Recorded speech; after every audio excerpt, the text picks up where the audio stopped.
All the papers laid on the table of the House.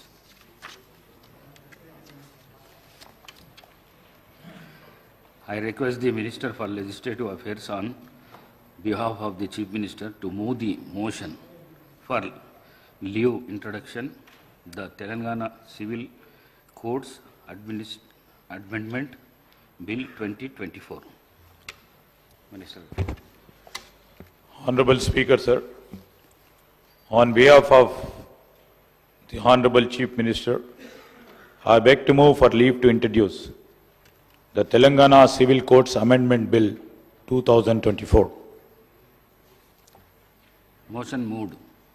The question is that the Telangana Civil Codes Amendment Bill 2024 be introduced. Those who are for the motion, please say aye. Those who are against, please say no. Ayes have it, ayes have it. The motion is carried and the bill is introduced. I request the Minister for Legislative Affairs on behalf of the Chief Minister to move the motion for leave to introduce the Telangana laws change of acronyms bills 2024. Minister Garu. Honorable Speaker, sir, on behalf of the Honorable Chief Minister, I beg to move for leave to introduce the Telangana laws change of acronyms Bill 2024. Motion moved. The question is that the Telangana laws change of acronyms bills 2024 be introduced. Those who are for the motion, please say aye. Those who are against, please say no. Ayes have it, ayes have it. The motion is carried and the bill is introduced. I request the Deputy Chief Minister to introduce the Telangana Appropriation number 2, Bill 2024. Minister Garu. Honorable Speaker, sir, I beg to introduce the Telangana Appropriation number 2, Bill 2024. The bill is introduced. I request the Chief Minister, Deputy Chief Minister to move the motion for taking into consideration of the Telangana Appropriation number 2, Bill 2024. Honorable Speaker, sir, I beg to move for taking into consideration of the Telangana Appropriation number 2, Bill 2024. Motion moved. Now discussion on consideration of the bill. Sri K.T. Ramarao garu. Speaker sir, ముందుగా ఈ appropriation bill మీద ప్రసంగించే అవకాశం ఇచ్చినందుకు మీకు ధన్యవాదాలు అధ్యక్ష. అధ్యక్ష, మొదటిసారి అప్రోప్రియేషన్ మీద ప్రతిపక్షంలో మాట్లాడుతున్నాను కాబట్టి దయచేసి తమరు తగినంత సమయం ఇవ్వాలని మిమ్మల్ని మీకు విజ్ఞప్తి చేస్తా ఉన్నాను సార్. అధ్యక్ష, ముందుగా 10 ఏళ్ల తర్వాత తెలంగాణ గురించి ప్రస్తావించే ముందు 10 ఏళ్ల ముందున్న పరిస్థితులు కూడా ఒక్కసారి మననం చేసుకోవాల్సిన బాధ్యత మనందరి మీద ఉంది అధ్యక్ష. 2014 47 గుర్తు చేసుకోమంటే కూడా చేసుకుంటామన్నా. అంటే మీరు మాట్లాడిన ప్రతి ఒక్కరూ sir running commentary deputy CM చేస్తే ఎట్లా సార్? అధ్యక్ష, 10 ఏళ్ల ముందు అంటే సార్ మాట్లాడిన ప్రతి సభ్యుడు ట్రెజరీ బెంచెస్ నుంచి నేను గమనించింది గత ప్రభుత్వము, గత 10 ఏళ్ళు, గతము అంటూ మీరు పురావస్తు పరిశోధక శాఖ కదా తవ్వినట్టు తవ్వుతానే ఉన్నారు 10 ఏళ్ళు. సో మాకు కూడా తప్పదు కదా సార్, ఎందుకంటే గౌరవనీయులు పెద్దలు బట్టి విక్రమార్క గారిని నేను అభినందిస్తున్నాను సార్. ఎందుకంటే వారు ఆర్థిక మంత్రిగా ఈరోజు బడ్జెట్ ప్రవేశపెట్టారు, చక్కటి బడ్జెట్ పెట్టామని వారు చెప్పారు, సంతోషం. అధ్యక్ష, వారు మరింత ఉన్నతిని సాధించాలని తప్పకుండా ఆ కూర్చున్న కుర్చీలోంచి అవసరమైతే భవిష్యత్తులో పక్క కుర్చీలోకి కూడా పోయే విధంగా వారికి దేవుడు ఆ శక్తిని, ఆ ఆశీర్వాదాన్ని కొడివ్వాలని మనసారా కోరుకుంటాం. మీరంటే ఆ గౌరవం ఉంది. మీరు ఇక్కడ కూడా మీరు ఇక్కడ కూడా చక్కగా అప్రాప్రియేషన్లో గతంలో కూడా మాట్లాడారు కాబట్టి వారికి అభినందనలు. అధ్యక్ష, ఇప్పుడు 10 ఏళ్ల ముందు పరిస్థితుల్లో నేను ఊరికే అనలేదు సార్, ఎవరి మీద విమర్శ చేయాలని కూడా చెప్పట్లేదు. ముఖ్యమంత్రి గారు కూడా మొన్న మాట్లాడినప్పుడు ఒక మాట అన్నారు. 10 ఏళ్ల నాడు తెలంగాణ రాష్ట్రం ఏర్పడ్డప్పుడు జూన్ 2014లో ఒక పరిస్థితి ఎట్లా ఉంది రాష్ట్రంలో అన్నాడు, ఒక అనిశ్చిత పరిస్థితి ఎట్లా ఉంది చెప్పడానికి నేను ప్రయత్నం చేస్తాను.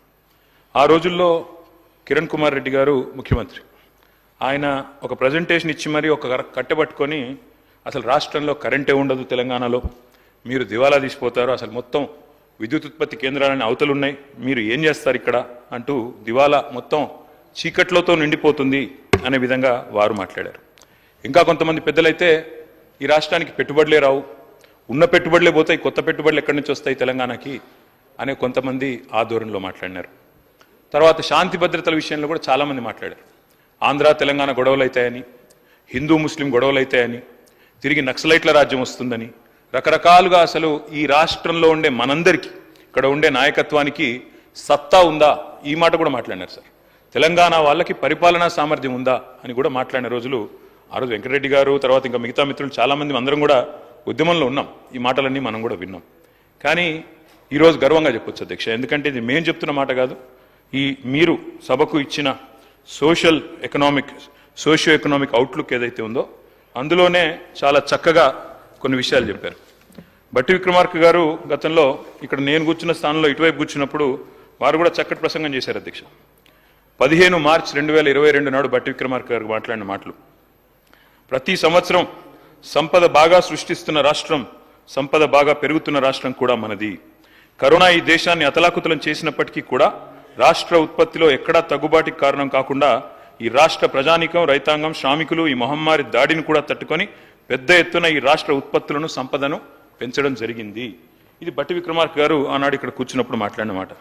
కానీ ఏమవుతుందో అధ్యక్ష, అక్కడ కూర్చోగానే స్వరం మారిపోతుంది, అక్కడ కూర్చోగానే మరి మాట కూడా మారింది అధ్యక్ష.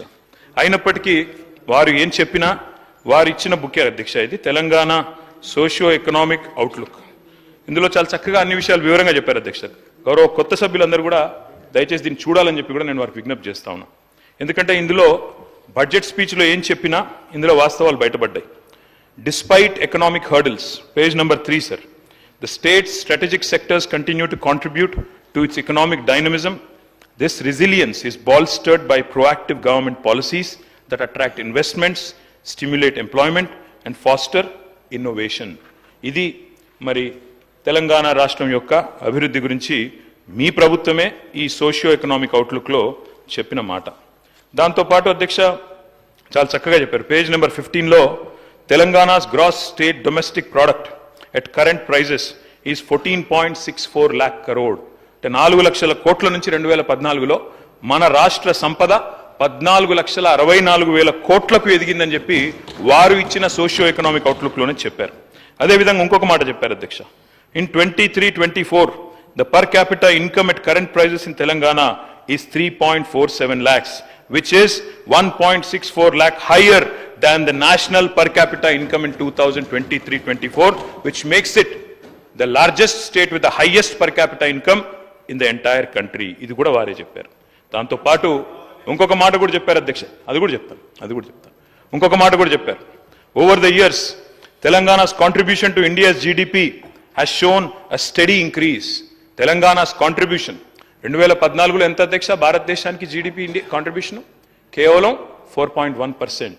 కానీ ఈరోజు అధ్యక్ష వారిచ్చిన సోషియో ఎకనామిక్ అవుట్లుక్ ప్రకారమే Telangana accounted for 5% of India's GDP in the year 2023-24. అంటే 4.1% నుంచి 5%కి పెరిగింది అని చెప్పి జీడిపి కాంట్రిబ్యూషన్ ఆఫ్ తెలంగాణ. అంటే తెలంగాణ భారతదేశాన్ని సాకుతున్న రాష్ట్రాల్లో మొన్న మా మిత్రులు శ్రీధర్ బాబు గారు కూడా చెప్పారు, Telangana is a contributing state, we're a economic engine అని చెప్పి వారు కూడా చక్కగా చెప్పారు. అందుకే వారిని నేను అభినందిస్తా ఉన్నా. ఎందుకంటే రాష్ట్రం యొక్క పురోగతి విషయంలో వాస్తవాలు బయటపెట్టినందుకు, వాస్తవాలు చెప్పినందుకు వారిని నేను మనసారా అభినందిస్తా ఉన్నా. అధ్యక్ష, ఒకటి వాస్తవం, ఉద్యమాలతో ఉదయించిన తెలంగాణ ఇవాళ ఉజ్వల తెలంగాణగా వెలుగుతున్నది అనే మాట వాస్తవం. దీనిలో ఎవరికి రెండో అభిప్రాయం ఉండాల్సిన అవసరం లేదు. ఎందుకంటే ఎలక్షన్లు అయిపోయినాయి, అసెంబ్లీ ఎన్నికలు అయిపోయినాయి, పార్లమెంట్ ఎన్నికలు అయిపోయినాయి, ఇంకా 4.5 ఏళ్ల పాటు చక్కగా కలిసిమెలిసి పనిచేసుకునే అవకాశం ఉంది. నేను వారికి మనస్ఫూర్తిగా నేను కూడా నిండు మనసుతో ఆశీర్వదిస్తా ఉన్నా అధ్యక్ష, అభినందిస్తా ఉన్నా. ఎందుకంటే వయసులో చిన్నవాడినే కావచ్చు, కానీ నేను వారిని అభినందిస్తా ఉన్నా. ఎందుకు? మీకు ఇవాళ ప్రజలు అవకాశం ఇచ్చారు. 10 ఏళ్ళు మాకు ఇక్కడ అవకాశం ఇచ్చినారు అక్కడ. ఆ తర్వాత మేము డిసెంబర్ 3 నాడే చెప్పాము అధ్యక్ష, 10 ఏళ్ళు మాకు ప్రభుత్వం ఇచ్చిన ప్రజలకు రుణపడి ఉంటాం, వారికి శతదా సర్వదా వారికి ధన్యవాదాలు. అదేవిధంగా ఇవాళ కొత్త పాత్ర ఇచ్చారు ప్రజలు మాకు.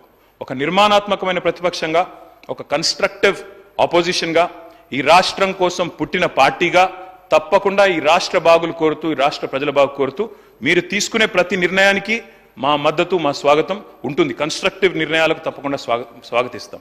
ఈరోజు మీరు బిల్లు తెస్తున్నారు స్కిల్ డెవలప్మెంట్ మీద, స్కిల్ యూనివర్సిటీ మీద, తప్పకుండా స్వాగతిస్తాం అధ్యక్ష. ఆ రకంగా అధ్యక్ష నేను వారికి చేసే విజ్ఞప్తి, దయచేసి let us not indulge in politics and curse our own state అధ్యక్ష. కానీ అధ్యక్ష వాస్తవాలు ఒక్కసారి మాట్లాడుకుంటే, అప్రాప్రియేషన్లోకి వస్తే అధ్యక్ష ఏం చెప్పారు అధ్యక్ష? చాలా మాటలు చెప్పారు. కానీ బడ్జెట్ చూస్తే ఏముంది అధ్యక్ష? ఈరోజు శుష్క ప్రియాలు, శూన్య హస్తాలు, గ్యారంటీలకు టాటా, లంకె బిందెల వేట, డిక్లరేషన్లు డీలా, డైవర్షన్ల మేళ, హామీ పత్రాలకు పాతర, శ్వేతపత్రాల జాతర, నిరుద్యోగుల మీద నిర్బంధాలు, జర్నలిస్టుల మీద దౌర్జన్యాలు, విమర్శిస్తే కేసులు, ప్రశ్నిస్తే దాడులు, నేతన్నల ఆత్మహత్యలు, ఆటో అన్నల బలవన్మరణాలు. ఓట్లకు ముందేమో అభయహస్తం అధ్యక్ష, ఓట్లు పడ్డాక ఈరోజు శూన్యహస్తం. మేనిఫెస్టోలో అరచేతిలో స్వర్గం, బడ్జెట్లో మాత్రం మోచేతికి బెల్లం, 3 తిట్లు, 6 అబద్ధాలతో కేవలం పొద్దున్న లేస్తే బట్టగాల్చి మీదేసే పనులు ఇందులో కనబడ్డాయి అధ్యక్ష. ఇవాళ వారు అన్నారు అధ్యక్ష, దివాలా తీసిన రాష్ట్రం ఒక క్యాన్సర్ పేషెంట్ మాదిరిగా, ఎయిడ్స్ పేషెంట్ మాదిరిగా అని మాట్లాడారు. దయచేసి ఇది సరైన పద్ధతి కాదు. మా మీద కోపం ఉంటే మాట్లాడండి, విమర్శించండి, ఇబ్బంది లేదు. కానీ రాష్ట్రాన్ని ఖర్చు చేయడం అనేది మనకు మంచిది కాదు. ఉద్యమాలతో ఉదయించిన తెలంగాణ, తప్పకుండా ఈరోజు ఉజ్వల తెలంగాణ ఎదిగిన మాట వాస్తవం. దాన్ని మనందరం కూడా అభినందిద్దాం. 10 ఏళ్ల ప్రస్థానంలో ఇవాళ స్వరాష్ట్రం స్వంత కాళ్ళ మీద నిటారుగా నిలబడ్డది అధ్యక్ష. విఫల రాష్ట్రం అవుతుందని శాపనార్థాలు పెట్టిన వాళ్ళందరి శాపాలను తట్టుకొని సవాళ్ళను అధిగమించి ఇవాళ తెలంగాణ ఒక విజయవంతమైన స్టేట్గా సిరి సంపదలతో భారతదేశం భాగ్యరేఖలు మార్చే అగ్రగామి రాష్ట్రాల సరసన నిలబడి ఉండడం మనందరికీ గర్వకారణం తెలంగాణ బిడ్డలుగా. అధ్యక్ష, ఇవాళ కొన్ని ప్రచారాలు జరుగుతూ ఉన్నాయి. దివ్యంగా ఉన్న రాష్ట్రాన్ని దివాలా తీసిందని ప్రచారం చేస్తూ ఉన్నారు. ఆస్తులు దండిగా ఉన్న రాష్ట్రాన్ని అప్పులో ఊబిలో ఉందని చెప్పి తప్పుడు ప్రచారం చేస్తున్నారు. ఇది నిజంగా కూడా దురదృష్టకరం. మీరు చేస్తున్న ప్రచారం శుద్ధ తప్పు అని నేను చెప్పట్లేదు అధ్యక్ష, మీ సోషియో ఎకనామిక్ అవుట్లుకే చెప్తా ఉంది. మీ సోషియో ఎకనామిక్ అవుట్లుక్ ఏదైతే మీరే రేవంత్ రెడ్డి గారు ముఖ్యమంత్రి గారు, అదేవిధంగా ఉప ముఖ్యమంత్రి గారి ముఖ చిత్రంతో వేసిన సోషియో ఎకనామిక్ అవుట్లుకే మీరు చేస్తున్న ప్రచారం శుద్ధ తప్పు అని చెప్తా ఉంది. మీరు మాటలతో మసిబూసి మారేడికాయ చేసే ప్రయత్నం చేస్తూ ఉన్నారు. కానీ అంకెలు అబద్ధాలు ఆడవు అధ్యక్ష. ఆర్బీఐ గణాంకాలు, ఇది నా సొంత కవిత్వం కాదు, ప్రభుత్వం యొక్క లెక్కలు కాదు, RBI controller and auditor general యొక్క గణాంకాలు, అవి నిజాలను కూడా నిగ్గు తెలుస్తూ ఉన్నాయి. అధ్యక్ష, నేను ఈరోజు మీ ముందు ప్రజెంట్ చేస్తాను అధ్యక్ష. సోషియో ఎకనామిక్ అవుట్లుక్లోనే పక్క పేజీల్లోనే పరస్పర విరుద్ధమైన మరి ఇవాళ వాస్తవ పరిస్థితులు వాటిని బయట పెడతా ఉన్నాయి. గందరగోళం సృష్టించే ప్రయత్నం మీరు చేశారు, కానీ సత్యాల మీద ముసుగులేయడం అంత సులభం కాదు అధ్యక్ష. అధ్యక్ష, ఇక్కడ నేను మీకు 2-3 విషయాలు చెప్పాలి అధ్యక్ష. ఈరోజు డెవలప్మెంట్ ఎక్స్పెండిచర్ పరంగా తీసుకుంటే అధ్యక్ష, భారతదేశంలోనే మీరిచ్చిన సోషియో ఎకనామిక్ అవుట్లుక్లోనే ఉంది, ఇది స్పష్టంగా ఉంది. Telangana is the top state in the country with 74%. ఇది నాది కాదు అధ్యక్ష, డెవలప్మెంట్ ఎక్స్పెండిచర్లో అగ్రభాగాన ఉన్నామన్న మాట మీరు సోషియో ఎకనామిక్ అవుట్లుక్లో మీరే చెప్పారు. ఆర్బీఐ లెక్కలను మీరే ఇందులో కోట్ చేశారు అధ్యక్ష. తర్వాత మీరు ఇంకొక మాట చెప్పారు అధ్యక్ష, ఏమంటారు? జీతాలకు పైసలు లేవు, అప్పులు తీర్చడానికి అప్పులు చేస్తున్నాము, వడ్డీల భారం కూడా ఎక్కువైంది అని చెప్పి మీరు చెప్పారు. కానీ వాస్తవం ఏంది అధ్యక్ష? వాస్తవం ఏంది అంటే అధ్యక్ష, there is something called as committed expenditure. Committed expenditure అంటే ఏంది అధ్యక్ష అంటే, ఆర్థిక మంత్రి గారికి మొత్తం తెలుసు అధ్యక్ష, తెలిసి కూడా వారు సభను తప్పుదో పట్టించే ప్రయత్నం చేశారు. ఆ కమిటెడ్ ఎక్స్పెండిచర్ అంటే salaries, pensions and interest payments, ఈ 3 కలిపితే committed expenditure.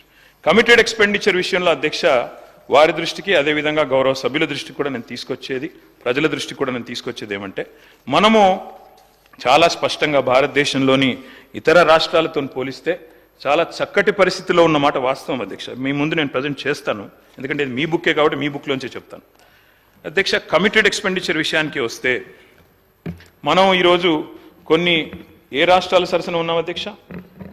State wise development ఎక్స్పెండిచర్లోనేమో అగ్రభాగాన ఉన్నాం. 74% ఇవాళ డెవలప్మెంట్ ఎక్స్పెండిచర్ మీద ఖర్చు పెడుతున్నామని మీరే చెప్తున్నారు. అదేవిధంగా అధ్యక్ష, కమిటెడ్ ఎక్స్పెండిచర్లో మనం కమిటెడ్ ఎక్స్పెండిచర్ అంటే ₹1 మీరు జీతాలు, భత్యాలు, పెన్షన్లు, అదేవిధంగా వడ్డీ చెల్లింపులు మిత్తి కడితే అది పోతే రూపాయిలో మనకు 47 పైసలు రూపాయలు దానికి పోతున్నాయి అధ్యక్ష. జీతాలకు, భత్యాలకు, పెన్షన్లకు, అదేవిధంగా మనకి మిత్తి కట్టేందుకు ఇంట్రెస్ట్కు. మిగిలిన 53 పైసలు అవైలబుల్ ఉన్నాయి ప్రభుత్వానికి డెవలప్మెంట్ చేయడానికి అనేది కమిటెడ్ ఎక్స్పెండిచర్లో కనబడతా ఉంది. అంటే ఓవరాల్గా చూసుకుంటే ఎక్కడున్నాం అధ్యక్ష మనం? ఈరోజు భారతదేశంలో కేరళ చూస్తే కమిటెడ్ ఎక్స్పెండిచర్ రూపాయిలో 82 పైసలు, హర్యానా రూపాయిలో 81 పైసలు, పంజాబ్లో రూపాయిలో 79 పైసలు జీతాలకు, భత్యాలకు, పెన్షన్లకు, అదేవిధంగా ఇంట్రెస్ట్ చెల్లింపులకు పోతుంది. వెస్ట్ బెంగాల్ 69 పైసలు పోతుంది రూపాయిలో, తమిళనాడులో 62 పైసలు పోతుంది, ఆంధ్రప్రదేశ్లో 61 పైసలు పోతుంది, వారు మొన్నటిదాకా నడిపిన రాజస్థాన్లో 59 పైసలు రూపాయికి. దేశ సగటు జాతీయ యావరేజ్ ఎంత అధ్యక్ష? కమిటెడ్ ఎక్స్పెండిచర్ 56 పైసలు. అంటే మొత్తంగా రూపాయి ఆదాయం వస్తే అందులో 56 పైసలు జాతీయ సగటు కమిటెడ్ ఎక్స్పెండిచర్. కానీ తెలంగాణ ఎంత అధ్యక్ష? 47. అత్యల్పంగా ఉన్న రాష్ట్రాల్లో టాప్ 4లో తెలంగాణ ఉంది. దీన్ని మీరు తిమ్మిని బమ్మిని చేసి మోసం చేసే ప్రయత్నం చేస్తామంటే కుదరదనే మాట కూడా నేను వారికి విజ్ఞప్తి చేస్తా ఉన్నా అధ్యక్ష. ఇంకొక మాట కూడా చెప్పాలి అధ్యక్ష. ఇవాళ వడ్డీల కోసం, జీతాల కోసం పైసలు జాలట్లేదు అనే మాట వారు మాట్లాడుతూ ఉన్నారు. అధ్యక్ష, ఒక్క మాట వారికి నేను చేసే విజ్ఞప్తి. మీరు పరస్పర విరుద్ధమైన వ్యాఖ్యలు చేశారని నేను చెప్పాను. 47 పేజీలో సోషియో ఎకనామిక్ అవుట్లుక్లో మీరే చెప్పారు హయ్యర్ ఫిజికల్ స్ట్రెస్ ఉంది, 47 ఉంది కమిటెడ్ ఎక్స్పెండిచర్, దానివల్ల ఫిజికల్ స్ట్రెస్ ఉందని చెప్పారు. కానీ 44 పేజీలో మీరు చెప్పిన మాటలో అక్కడ మీరు చెప్పారు డెవలప్మెంట్ ఎక్స్పెండిచర్లో Telangana top in the country 74% అని మీరే చెప్తా ఉన్నారు. What is right? Committed expenditure తక్కువ ఉంది అయినా ఎక్కువ ఫిజికల్ స్ట్రెస్ ఉందని మీరు చెప్పిన మాట కరెక్టా? లేదా డెవలప్మెంట్ ఎక్స్పెండిచర్ 74%తో భారతదేశంలో హైయెస్ట్ ఉన్నామన్నమాట కరెక్టా? మీరు చెప్పాలి. ఇంకొక మాట కూడా నేను చెప్తా ఉన్నా అధ్యక్ష, మనకు రెవెన్యూ రిసీట్స్ ఉంటాయి అధ్యక్ష. రెవెన్యూ రిసీట్స్ 4 రకాలు. State own tax revenues. అధ్యక్ష, let me tell the entire house, especially new members in the house. State owned tax రెవెన్యూస్లో భారతదేశంలో ఈరోజు 84% SOTRతో అగ్రభాగాన ఉన్న రాష్ట్రం, మొదటి 3లో ఉన్న రాష్ట్రం తెలంగాణ.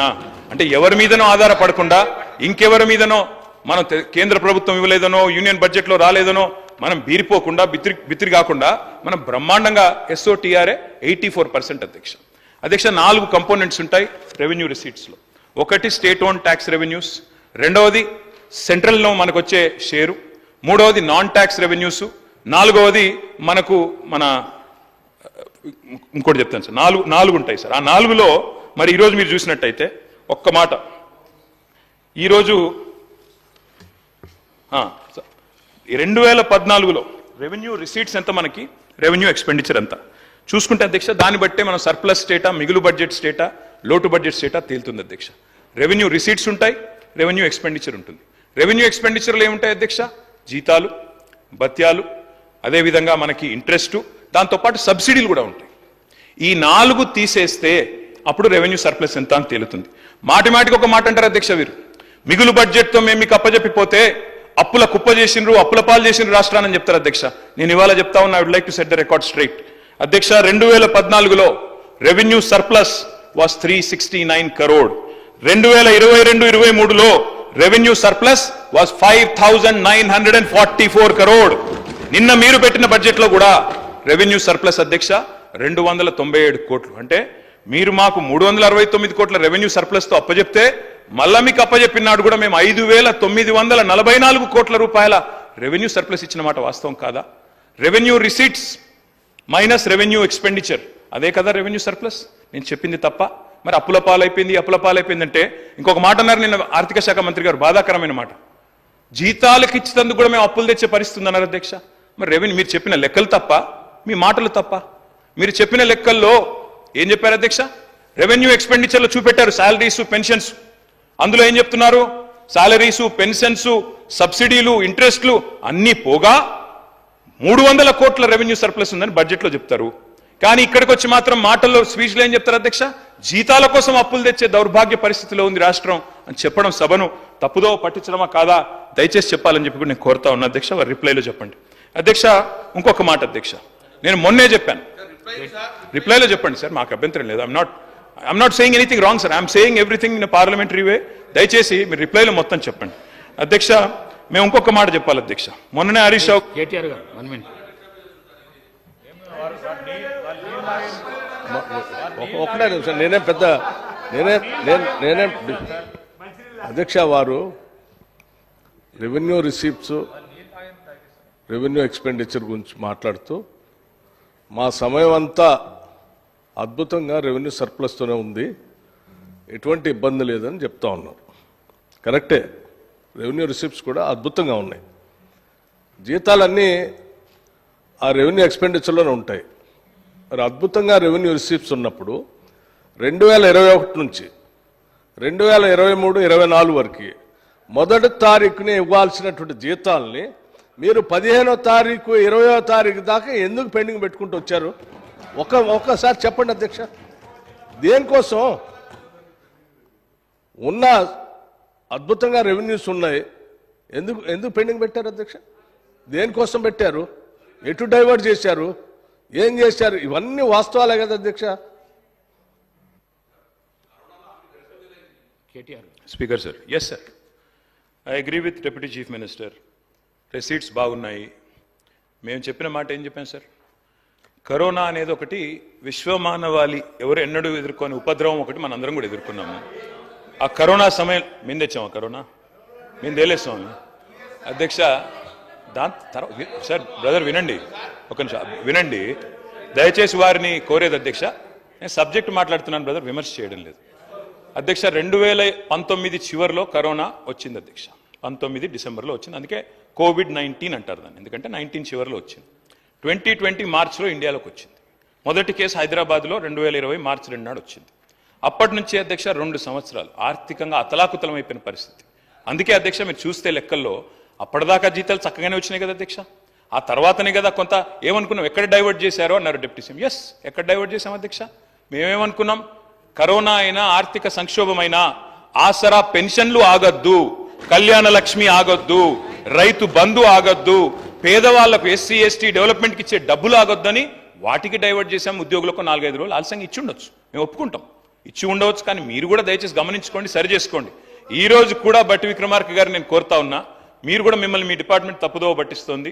చాలా మంది చిరుద్యోగులకు నిన్న హరీష్ గారు చెప్పారు, సిర్పూర్ కాగజ్ నగర్ ఎమ్మెల్యే గారు ఏం చెప్పారు అధ్యక్ష? కాంట్రాక్ట్ మెడికల్ ఆఫీసర్లు 10 నెలలుగా జీతం లేకుండా ఉన్నారు. దయచేసి మీరు కూడా రివ్యూ చేసుకోండి, విమర్శ కోసం విమర్శ కాదు. దయచేసి వారిని ఈ విషయంలో ఆలోచించాలని చెప్పి నేను కోరుతా ఉన్నా. మొన్న మా శాసనసభ్యులు పెద్దలు హరీష్ రావు గారు చెప్పారు అధ్యక్ష, అప్పు అప్పు అప్పు అంటూ ఊదరగొట్టాడు. నేను మళ్ళా చెప్తా ఉన్నా అధ్యక్ష, అప్పులు రెవెన్యూ రెసీట్స్ కు లోబడే ఉన్నాయి.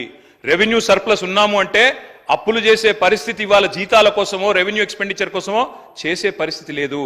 SOTRలో అంటే సొంత వనరుల వీళ్ళలో తెలంగాణ టాప్ లో ఉంది. దయచేసి ఆ ప్రచారం మానుకోండి. రెండోది నికర అప్పు. వారు పదే చెప్తారు అధ్యక్ష, 6,71,000 కోట్ల అప్పు అని వారు చెప్తారు. ముఖ్యమంత్రి గారు అయితే నెలకు 7,000 మిత్తి కడుతున్నాను ముఖ్యమంత్రి గారు చెప్తారు. ఈ రకంగా దుష్ప్రచారం చేయడం, నేను అంకెలు చెప్తే మళ్ళీ ఇబ్బంది పడతారు. మీరు నా మాట వినండి, మీ సోషియో ఎకనామిక్ అవుట్లుక్ లోనే భిన్నంగా ఉంది. దయచేసి చూసుకోండి, ఎందుకంటే ఏం ప్రచురిస్తున్నారో ఏం చేస్తున్నారో చూసుకొని మాట్లాడండి. బయట పొలిటికల్ గా మాట్లాడితే నడుస్తుంది, హౌస్ లో నడవదు అధ్యక్ష. ఇంకొక మాట వారికి చెప్పాలి అధ్యక్ష, నేను అప్పుల విషయంలో వారు 6,71,000 కోట్లు అంటే మొన్ననే హరీష్ రావు గారు చాలా వివరంగా చెప్పారు. ఏవైతే ప్రభుత్వం కట్టే అవసరం లేని అప్పులు ఉన్నాయో, ఏవైతే గ్యారంటీలు మాత్రమే ఇచ్చి వాటికి కట్టే అవసరం లేని ఉన్నాయో అవన్నీ కూడా కూడేసి కేవలం బదనాం చేయాలన్న ఎజెండాతో వారు ఒక ప్రయత్నం చేశారు. I leave it to the wisdom of the honourable deputy chief minister. సరే, ఎన్నికలు అయిపోయినాయి సార్, ఎన్నికలు అయిపోయినాక కూడా ఇంకా ప్రతిపక్షం మోడ్లో ఉండాల్సిన అవసరం లేదు, ఇంకా ఎన్నికల మోడ్లో ఉండాల్సిన అవసరం లేదు, అయిపోయింది. ఇప్పుడు గవర్నమెంట్ మీకు ఇచ్చారు, 5 ఏళ్ళు చక్కగా నడపండి. మీరు మీ రాష్ట్రాన్ని, మన రాష్ట్రాన్ని మీరే బదనాం చేస్తే వచ్చేదేమీ లేదు. రాష్ట్రం దివాలా తీసిందంటే ఒక హవాలా వ్యాపారాన్ని వస్తాడా అధ్యక్ష ఇక్కడ పెట్టుబడి పెట్టేందుకు? దయచేసి రాష్ట్రాన్ని ఖర్చు చేయడం ఆపండి అని చెప్పి నేను వారికి విజ్ఞప్తి చేస్తా ఉన్నాను అధ్యక్ష. ఇంకొక మాట చెప్పాలి అధ్యక్ష, నికర అప్పు హవాలా వ్యాపారులు కోటిలో ఉన్నారు. మీ వాళ్ళని అడగండి, బాగా చెప్తారు. తెలిసిన వాళ్ళు బాగున్నారు, మీ దానిలో వాళ్ళని అడగండి, చెప్తారు అధ్యక్ష. మేము చేసిన నికర అప్పు మొన్న హరీష్ రావు గారు చెప్పారు 3,85,340 కోట్లు మాత్రమే. దయచేసి సభని ప్రజలని తప్పుదోవ పట్టించే ప్రయత్నం చేయకండి. ఇంకొక మాట కూడా నేను గౌరవనీయులైన ఆర్థిక మంత్రి గారికి విజ్ఞప్తి చేస్తా ఉన్నాను. అధ్యక్ష, ఎన్నడైనా కూడా మన కుటుంబ ఆస్తి అయినా, వ్యక్తిగత ఆస్తి అయినా, లేదా రాష్ట్రం యొక్క సంపద అయినా, అప్పులైనా రెండింటిని కలిపి చూస్తారు అధ్యక్ష. ఇప్పుడు మా స్పీకర్ గడ్డం ప్రసాద్ గారు అంటే మా అందరికీ అభిమానం. స్పీకర్ గారు మన అఫిడవిట్లో ఎన్నికల్లో పోటీ చేసినాడు, మీరు అఫిడవిట్ ఇచ్చారు ఎలక్షన్ కమిషన్కి. ఏం చెప్పినాం అధ్యక్ష? అందులో ఆస్తులు చెప్పాం, అప్పులు చెప్పాం, నెట్వర్త్ ఎంత అనేది చెప్తారు అధ్యక్ష. మరి ఎంతసేపు అప్పు అప్పు అప్పు అని అరిచేటోళ్ళు మరి తప్పకుండా అప్పులతో పాటు గత ప్రభుత్వం ఇచ్చిన ఆస్తులు కూడా చెప్పాలి కదా అధ్యక్ష.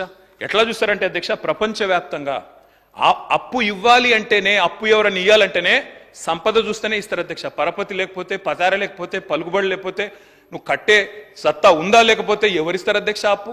అందుకే ఎప్పుడైనా కూడా ప్రపంచవ్యాప్తంగా వాడే కొలమానం ఏంది అంటే debt is to GSDP GDP ratio. అప్పు నీ జీడిపి అంటే మొత్తం నీ సంపద యొక్క పరిమాణం. ఈ నిష్పత్తి చూడాలి అధ్యక్ష. ఈ నిష్పత్తిలో ఎక్కడ ఉన్నాం అధ్యక్ష ఈరోజు మనం భారతదేశంలో? అధ్యక్ష, డెట్ జిఎస్డిపి రేషియో తీసుకుంటే, టోటల్ అవుట్ స్టాండింగ్ మనం లయబిలిటీస్ తీసుకుంటే తెలంగాణ 27.9% అధ్యక్ష. మనకంటే ఇవాళ ఎన్ని రాష్ట్రాలు మనకంటే ఇబ్బందికరమైన పరిస్థితులు ఉన్నాయి అధ్యక్ష? వారు చెప్పే ప్రకారం అయితే దాదాపు 14-15 రాష్ట్రాలు, పెద్ద పెద్ద రాష్ట్రాలు, అందులో కాంగ్రెస్ పాలిత రాష్ట్రాలు ఉన్నాయి, ఇతరులు కూడా ఉన్నారు. వారిని ఇంకొక మాట కూడా నేను విజ్ఞప్తి చేస్తా ఉన్నా. ఇప్పుడే నేను రెవెన్యూ రిసీట్స్ గురించి కూడా చెప్పిన. రెవెన్యూ రిసీట్స్ ఇస్టు మనం జిఎస్డిపి తీసుకున్న మంచి షేప్లో ఉన్నాము. దయచేసి రాష్ట్రాన్ని బదనాం చేయవద్దని చెప్పి వారికి నా విజ్ఞప్తి. అధ్యక్ష, ఇంకొక మాట కూడా చెప్పాలి. 2014-15లో అధ్యక్ష, ఆనాటి జీడిపి, ఆనాటి జిఎస్డిపిలో మన అప్పుల శాతం 14.4. ఈరోజు అధ్యక్ష 2023-24లో మన డెట్ జీడిపి రేషియో 27.8. ఆ రోజు 14.4, ఈరోజు 27.8. వారేమో అప్పులు పెరిగిపోయినాయి అంటున్నారు. మరి ఈ రేషియో ఏం చెప్తుంది అధ్యక్ష? సంపద కూడా పెరిగింది. 4 లక్షల కోట్ల నుంచి 14,60,000 కోట్లకు రాష్ట్ర సంపద కూడా పెరిగిందన్న మాట ఎందుకు విస్మరిస్తున్నారన్న మాట వారిని నేను అడుగుతా ఉన్నా అధ్యక్ష. అధ్యక్ష, ఇంకొక మాట చెప్పాలి. డెట్ జీడిపి అంటే అధ్యక్ష ఇవాళ మనది 27.8%. భారతదేశం యొక్క డెట్ జీడిపి రేషియో, కేంద్ర ప్రభుత్వం యొక్క డెట్ జీడిపి రేషియో 59%. అదేవిధంగా అధ్యక్ష ప్రపంచంలోనే అత్యంత ధనిక దేశం ఏది అధ్యక్ష? అమెరికా. ఆ తర్వాత మనం చెప్పుకుంటాం సింగపూర్ గురించి, జపాన్ గురించి చెప్పుకుంటాం. అమెరికా యొక్క డెట్ జీడిపి రేషియో అధ్యక్ష 129%. మనది 27, భారతదేశానికి 59, అమెరికాది 129, సింగపూర్ 168%, జపాన్ 264%. అంటే ఒక గ్రోయింగ్ ఎకానమీ, ఒక ఆస్పిరేషనల్ ఎకానమీ అప్పు తీసుకుంటే తప్పు కాదు అధ్యక్ష. నేను ఇంకొక మాట కూడా తమరికి విజ్ఞప్తి చేస్తాను అధ్యక్ష. మన జనరేషన్లో, మన తండ్రుల నాటి కాలంలో ఏంది అధ్యక్ష అప్పు గురించి థింకింగ్? భారతదేశంలో సగటు జీవిది అప్పు చేస్తే తప్పు. మనకు చిన్నప్పటి నుంచి సామెత చెప్తారు, అప్పు చేసి పప్పు కూడా తినద్దు అని చెప్తారు అధ్యక్ష. చిన్నప్పుడు ఏముండే అధ్యక్ష? మనం చిన్నగా ఉన్నప్పుడు మన తండ్రుల కాలంలో ఏనాడైనా ఎవరైనా ఒకటే కల ఉంటుండే, ఉద్యోగం చేస్తే నేను రిటైర్ అయ్యే నాటికి ఒక ఇల్లు కొనుక్కోవాలి, రిటైర్ అయ్యే నాటికి ఎన్ని కిరాయిన్లలో ఉన్నా రిటైర్ అయ్యేటప్పుడు మాత్రం సొంతింట్లో బతకాలి, చచ్చిపోతే కూడా సొంతింట్లోనే చచ్చిపోవాలి అని ఒక కోరిక చెప్తారు అధ్యక్ష. కారు కూడా కొనుక్కుంటే తిరగలేని పరిస్థితి, అప్పటిదాకా స్కూటర్ మీద తిరిగినా రిటైర్ అయినాక కార్లో తిరగాలి అనుకుంటారు అధ్యక్ష. కానీ ఇలా పరిస్థితి ఎట్లా మారింది అధ్యక్ష? మన తండ్రుల కాలంలోనేమో, మన ముందున్న జనరేషన్లోనేమో రిటైర్మెంట్ నాటికి ఇల్లు కొనుక్కునేటోళ్ళు. మరి ఈ రోజు ఏం జరుగుతుంది అధ్యక్ష? హైదరాబాద్లో ఒక అమ్మాయికి కానీ, ఒక అబ్బాయికి కానీ, మన చెల్లెలకు కానీ, మన తమ్ముడికి కానీ, మన పిల్లలకు కానీ ఐటీ ఉద్యోగం వస్తే మొట్టమొదలు ఏం కొంటున్నారు అధ్యక్ష? వాళ్ళు 22-23 ఏళ్ల వయసులోనే మొదలు కొనేది కారు, 2-3 నెలల్లో కొనేది ఇల్లు. మరి అప్పుడేమో రిటైర్మెంట్ అప్పుడు కొనుక్కున్నాం, ఇప్పుడేమో జాబ్ ఎక్కంగానే కొంటున్నాం. అంటే ఏం మారింది అధ్యక్ష? ఏం మారింది అంటే మన పరపతి, మన పలుకుబడి, మన పతారా, మనకు లోన్లు ఇచ్చే ఇన్స్టిట్యూషన్లు కూడా నమ్ముతున్నాయి నువ్వు కడతావని చెప్పి. అందుకే అంటా ఉన్నా అధ్యక్ష, ప్రొడక్టివ్ సెక్టర్లో ఇన్వెస్ట్మెంట్ పెడితే అది అప్పు తప్పు కాదు, అది భవిష్యత్తు మీద పెట్టే పెట్టుబడి అవుతుంది.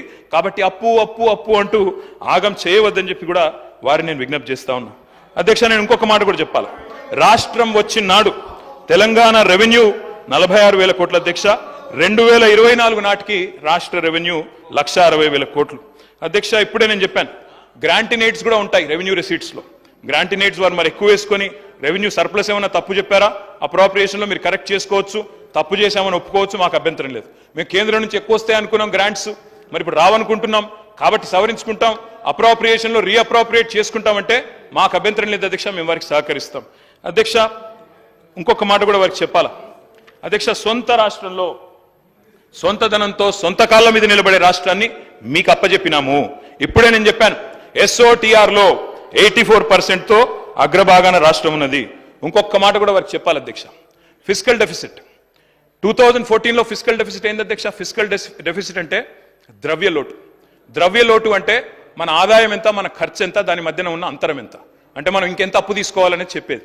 ఆనాడు 2014లో అధ్యక్ష ద్రవ్య లోటు 1.9% మీరు మాకు అప్పజెప్పిపోయినాడు అధ్యక్ష. 2022-23లో 2.5% అధ్యక్ష, అంటే కేవలం 0.6% మాత్రమే ద్రవ్య లోటు పెరిగింది.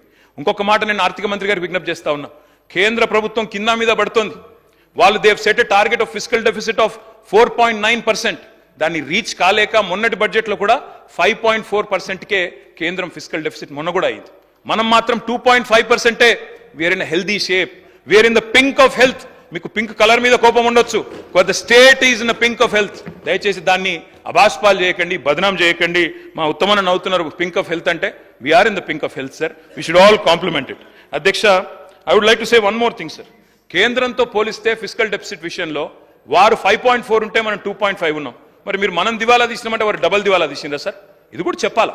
దయచేసి నేను వారిని కోరేది, మన రాష్ట్రాన్ని మనం ఖర్చు చేయడం మంచిది కాదు. సంపద సృష్టి, అదేవిధంగా రాష్ట్ర సంపద ఎంత పెరిగిందో నేను మీకు చెప్పే ప్రయత్నం చేశాను. జిఎస్డిపి కూడా 4 లక్షల కోట్ల నుంచి 14.5 లక్షల కోట్లు ఎట్లా పెరిగిందో చెప్పాను. తలసరి ఆదాయం కూడా 1,14,000 మీరు మాకు అప్పచెప్పినాడు. 12వ స్థానంలో ఉన్నాం భారతదేశంలో. 12వ స్థానంలో పర్ క్యాపిటల్ ఇన్కమ్ లో ఆనాడున్నాం. ఈ రోజు గర్వంగా చెప్పొచ్చు అధ్యక్ష, సిక్కిం, గోవా లాంటి చిన్న రాష్ట్రాలను పక్కన పెడితే the number 1 state in India in per capita income is Telangana. Yes, we should be proud.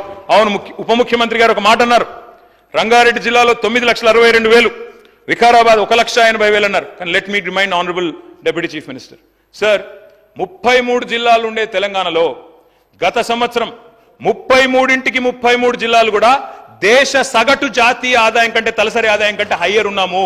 మన ప్రతి వెనుకబడ్డ జిల్లా కూడా భారతదేశ సగటు కంటే ముందున్నది. ఆ వాస్తవాన్ని గుర్తించండి. అదే మీరు పక్కన మొన్న ఇప్పుడున్న కర్ణాటకలో 7.5 సంవత్సరాలు మీ గవర్నమెంట్ ఉండే, పోయిన 10-12 ఏళ్లలో 7.5 ఏళ్లలో ఇవాళకి కూడా కర్ణాటకలో 10 జిల్లాలు ఇంకా కూడా తలసరి ఆదాయంలో దేశ సగటు కంటే వెనుకబడి ఉన్నాయి. ఇది కూడా కావాలంటే లెక్కలు నేను మీకు ఇస్తాను, చూసుకోవాలని చెప్పి నేను కోరుతా ఉన్నా. అధ్యక్ష, 40-50 ఏళ్లుగా స్థిరపడి ఉన్న రాష్ట్రాలు మహారాష్ట్ర, కర్ణాటక, తమిళనాడు, అలాంటి రాష్ట్రాల సరసన గుజరాత్, ఇవాళ తెలంగాణ ఉండడం మనకు గర్వకారణం కాదా? వాటిని తలదన్ని మన తలసరి ఆదాయం పైకి పోవడం మనకు గర్వకారణం కాదా? మన మిత్రులు అక్బరుద్దీన్ గారు అడిగారు, మీరు ఎవ్రీ ఇయర్ ఇక్కడే ఉన్నారు 10 ఏళ్ళు, ఇక్కడ నుంచే విన్నారు మీరు, ప్రతి సంవత్సరం బడ్జెట్ చూశారు. జిఎస్డిపి ఎట్లా పెరిగిందో చెప్పాం, పర్ క్యాపిటల్ ఎట్లా పెరిగిందో చెప్పాం, రెవెన్యూ రిసీట్స్ ఎట్లా పెరిగిందో చెప్పాం, అన్ని మీరు విన్నారు. శ్రీధర్ బాబు గారు, మీరు అన్ని విన్న తర్వాత ఇవాళ ఇట్లా అయింది అట్లా అయింది అని మాట్లాడితే ఇది కరెక్ట్ కాదు అధ్యక్ష.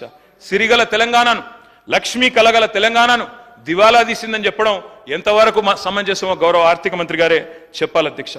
నో పావర్టీ ఇండెక్స్, నీతి ఆయోగ్, అందులో ద్వితీయ స్థానం మనది. We're in second place on reduction of poverty. Is this not right? Let the honourable deputy chief minister respond. అధ్యక్ష, ఇంకొక మాట కూడా నేను చెప్తాను అధ్యక్ష. మనము దివాలా తీసినప్పుడు మనమే ఉన్నాం అధ్యక్ష, మన కుటుంబాన్ని మనమే తిడుతున్నాం, మన వ్యాపారాన్ని మనమే నిందిస్తే, మా వ్యాపారం దివాలా తీసింది, మాకు అప్పులు ఉన్నాయి, మేము నాశనం అయిపోయినాం, మాకు లోపల ఎయిడ్స్ ఉంది, క్యాన్సర్ ఉంది అని చెప్తే వస్తారా అధ్యక్ష కొత్తగా ఎవరైనా మన రాష్ట్రానికి పెట్టుబడులు పెట్టేవాళ్ళు కానీ, అప్పిచ్చేవాళ్ళు కానీ? అందుకే అధ్యక్ష, ఈ రకంగా మాట్లాడడం, ఉన్న వాటిని ఇవాళ మసిబూసి మారేడి కాయ చేసే ప్రయత్నం చేయడం మంచిది కాదు అధ్యక్ష. ఇంకొక మాట కూడా వారికి నేను చెప్తాను అధ్యక్ష.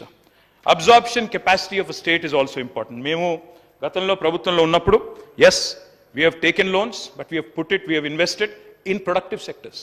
మంచినీళ్ళు ఇచ్చాం అధ్యక్ష, సాగునీరు ఇచ్చాం అధ్యక్ష, అదేవిధంగా ఎడ్యుకేషన్ బాగా చేసే ప్రయత్నం చేసినాం, హెల్త్ కేర్ బాగా చేసే ప్రయత్నం చేసినాం. అప్పులు తెచ్చి పప్పు కూడా తినలేదు, ఆస్తులు సృష్టించాం, సంపద సృష్టించాం, రాష్ట్రాన్ని దళసరి ఆదాయంలో భారతదేశంలో అగ్రభాగం నిలబెట్టాం. పరపతి ఉన్నప్పుడు పరిమితి మీరకుండా, దాని గురించి కూడా చెప్తా, పరిమితి మీరకుండా చట్టాలను ఉల్లంఘించకుండా రుణాలు తీసుకోవాల్సిందే.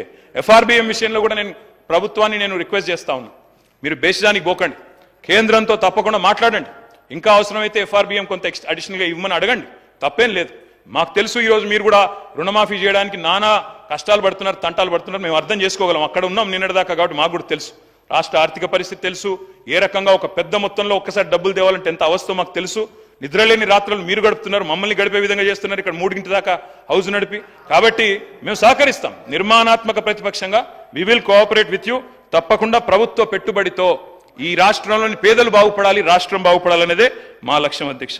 కానీ వీళ్ళతో బాధ ఏంటంటే అధ్యక్ష, వీళ్ళకు 10 ఏళ్లలో ఏం జరిగింది మంచి విషయాలు చెప్దామంటే వీళ్ళ కేసీఆర్ ఫోబియా పట్టుకుంది అధ్యక్ష.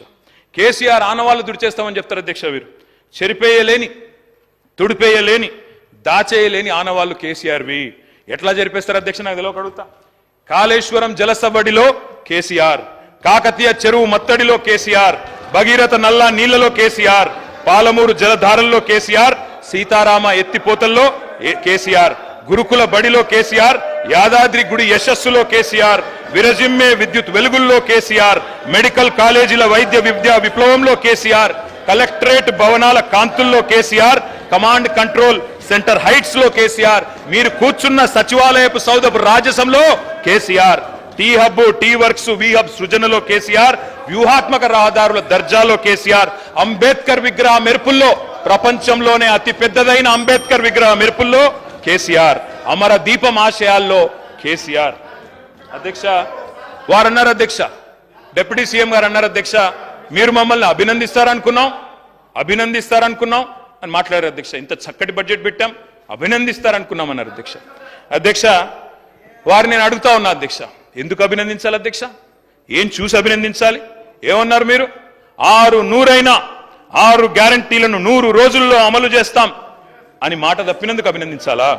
డిక్లరేషన్లకు దిక్కుమొక్కు లేకుండా చేసినందుకు అభినందించాలా?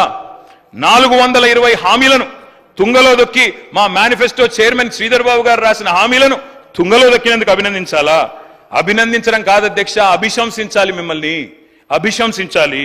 మన దగ్గర రీకాల్ సిస్టమ్ లేదు కాబట్టి అధ్యక్ష 4 ఏళ్లు భరించాలి, వేరే మార్గం లేదు. ప్రజలకు ఎన్ని హామీలు ఇచ్చారు అధ్యక్ష, ఎన్ని వాగ్దానాలు చేశారు? అరిచేతిలో వైకుంఠం అంటే ఏంది అంటే అధ్యక్ష ఇవాళ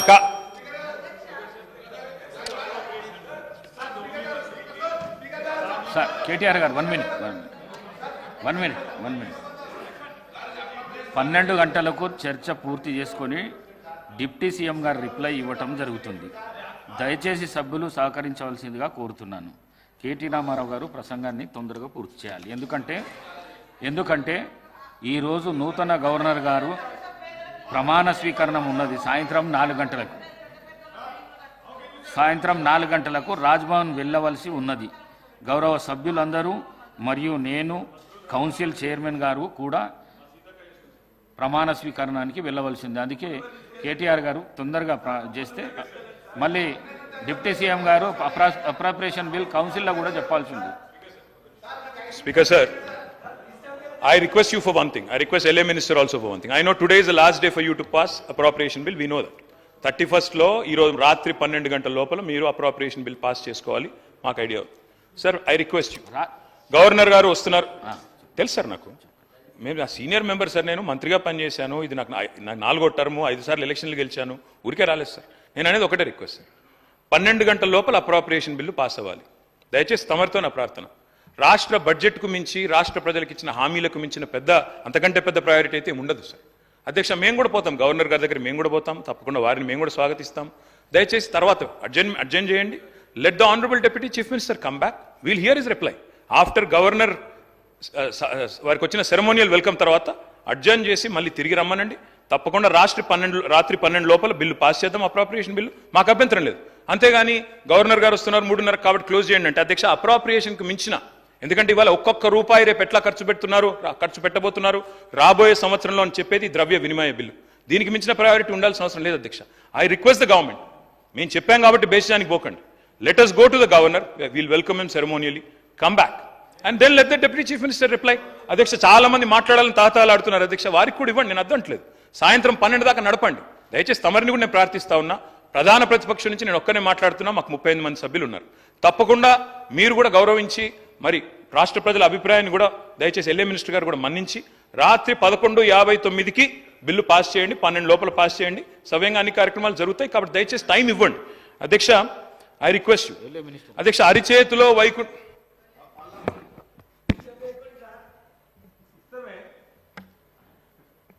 Sir, Speaker, sir, you have made an appeal to all the members. We have to respect your appeal. నేనేం కోరుతా ఉన్నాను అధ్యక్ష, గౌరవ సభ్యులతో కూడా వారు ఇప్పటి వరకు 40 నిమిషాల పాటు మాట్లాడారు. సార్ లెక్కలు ఉంటాయి. సో మేమేమంటా ఉన్నాం, మేము మాట్లాడటానికి వద్దంటలేం. కానీ ఈరోజు నేను కోరుతా ఉన్నాను, మీరు కూడా సమయం కేటాయింపు చేయండి అధ్యక్ష. లేకుంటే మనము ఈరోజు ఇక్కడ పాస్ చేసుకోవాలా? సెరమోనియల్ వెల్కమ్, గవర్నర్ గారు బాధ్యతలు చేపట్టే కార్యక్రమంలో మేము పాల్గొనాలి, మీరు పాల్గొనాలి, అందరినీ కూడా వారు ఆహ్వానించడం జరిగింది ప్రభుత్వం తరఫున. నేను వారిని కోరేది ఒకటే, మనం ఇక్కడ చర్చ జరగాలి, డిప్యూటీ సీఎం గారు ఇక్కడ రిప్లై ఇవ్వాలా, బిల్లు కన్సిడరేషన్లో తీసుకున్నాం, పాస్ కావాలా, కౌన్సిల్లో పాస్ కావాలి. Before 12 of the midnight, as you rightly said, it has to be signed by Honorable Governor. So నేనేం కోరుతా ఉన్నానంటే అధ్యక్ష, వారు సమయం తీసుకుంటా ఉన్నారు. వారు చెప్పే ప్రతి అంశం కూడా, ఎందుకంటే వారికి కూడా ప్రిసైజ్గా చెప్పాల్సింది చెప్పే అంశంలో 4 సార్లు వారు గెలిచారు, 5వసారి కూడా వారు గెలిచి రావటం జరిగింది. కనుక సభా సమయాన్ని క్లుప్తంగా ఏ విధంగా అన్ని విషయాలు చెప్పే ఆలోచన చేసి ఆ సమయంలోనే వారు చెప్తే బాగుంటుంది. మొత్తం వారు ప్రతి టర్మినాలజీని డిఫైన్ చేస్తూ ఉన్నారు అధ్యక్ష. చాలామంది సభ్యులకు తెలుసు. ఈరోజు నేను కోరుతా ఉన్నాను కేటీఆర్ గారిని కోరుతా ఉన్నాను, సమయం ఇప్పటికే 40 నిమిషాలు వారు మాట్లాడారు. ఇంకో 10 నిమిషాలు మాట్లాడమనండి, కంక్లూడ్ చేయమని చెప్పండి. 1 గంట సేపు మాట్లాడిన తర్వాత కూడా ఇంకా దాంట్లో ఇంకా సబ్జెక్ట్ ఉన్నదంటే ఇంకేం సబ్జెక్ట్ ఉంటుంది అధ్యక్ష?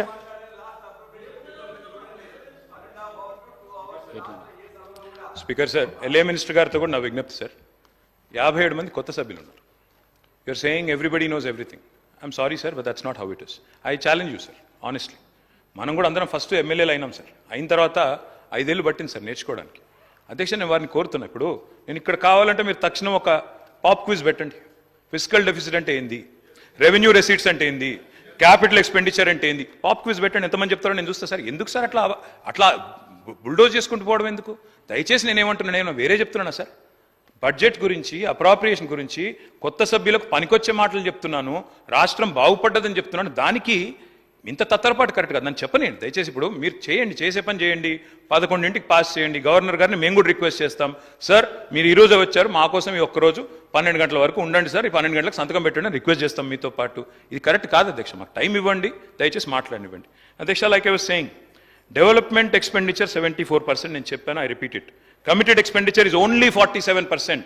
I repeat it. Revenue surplus in 2014, revenue surplus in 2023-24. మీకు మిగులు బడ్జెట్ తోనే అప్పచెప్పాము, ఆ విషయంలో అనుమానం అవసరం లేదు.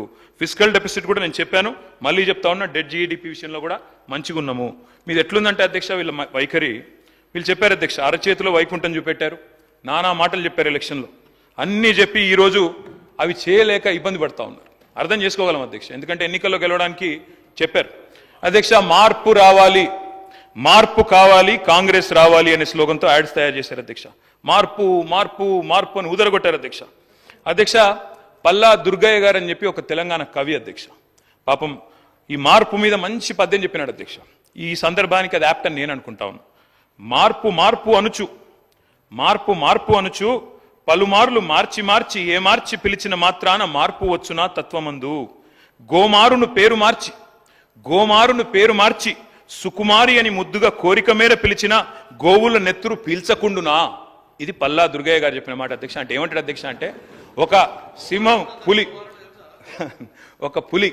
పులి పేరు మార్చి సుకుమారి అని పెడితే గోవుల నెత్తురు పీల్చకుండునా అని చెప్పి మన పల్లా దుర్గయ్య గారు అని ఒక పెద్ద ఆయన కవి. మన రాష్ట్రానికి ఇది కరెక్ట్ సార్. ఎందుకంటే అధ్యక్ష, ఎన్నో హామీలు ఇచ్చారు, తీయటి పుల్లటి హామీలు ఇచ్చారు, బుట్టలో ఓట్లు వేయించుకున్నారు. ఈరోజు గెలిచినాక హామీలు బుట్ట దాఖలు చేస్తా ఉన్నారు. అధ్యక్ష, నేను అడుగుతా ఉన్నా, ఈ ప్రభుత్వం ఈ బడ్జెట్లో ఎన్ని కానుకలు ఇచ్చింది అధ్యక్ష? దళితులకు ద్రోహం, మహిళలకు మోసం, నిరుద్యోగులకు నయవంచన. ఒక్కటి కాదు అధ్యక్ష, కాంగ్రెస్ ఇచ్చిన హామీలు కొండంతా, గ్యారంటీ కార్డులు, డిక్లరేషన్లు చాంతాడంతా. కానీ బడ్జెట్లో కేటాయింపులు మాత్రం ఘోరంతనే అధ్యక్ష. నేను అడుగుతా ఉన్న వారిని, ఎందుకంటున్నా అధ్యక్ష, నేను ఎకరానికి 15,000 రైతు భరోసా ఏది అధ్యక్ష? ఆడబిడ్డకు నెలకు 2,500 సాయానికి నిధులు ఏవి అధ్యక్ష? వృద్ధులకు, పెద్దలకు, దివ్యాంగులకు పెన్షన్ డబుల్ చేసేందుకు కేటాయింపులు ఎక్కడ? కేసీఆర్ ఇంట్లో ఒకరికే ఇస్తున్నాడు, మేము ఇద్దరికి ఇస్తాం. కేసీఆర్ 2,000 ఇస్తున్నాడు, మేము 4,000 ఇస్తాం. కేసీఆర్ గారు ఉద్యోగుల తల్లిదండ్రులకు పెన్షన్లు ఇస్తలేడు, మేము ఉద్యోగుల తల్లిదండ్రులకు కూడా ఇస్తామని చెప్పి ఉద్యోగుల మీద కూడా ప్రేమ చూపెట్టిన అధ్యక్ష. ఎలా ఉద్యోగులకు రుణమాఫీలో కటింగ్ పెడుతున్నారు, రేపు రైతు భరోసాలో కటింగ్ పెడతారట, అది కూడా వారు దయచేసి గమనించాలని చెప్పి కూడా నేను కోరుతా ఉన్నా.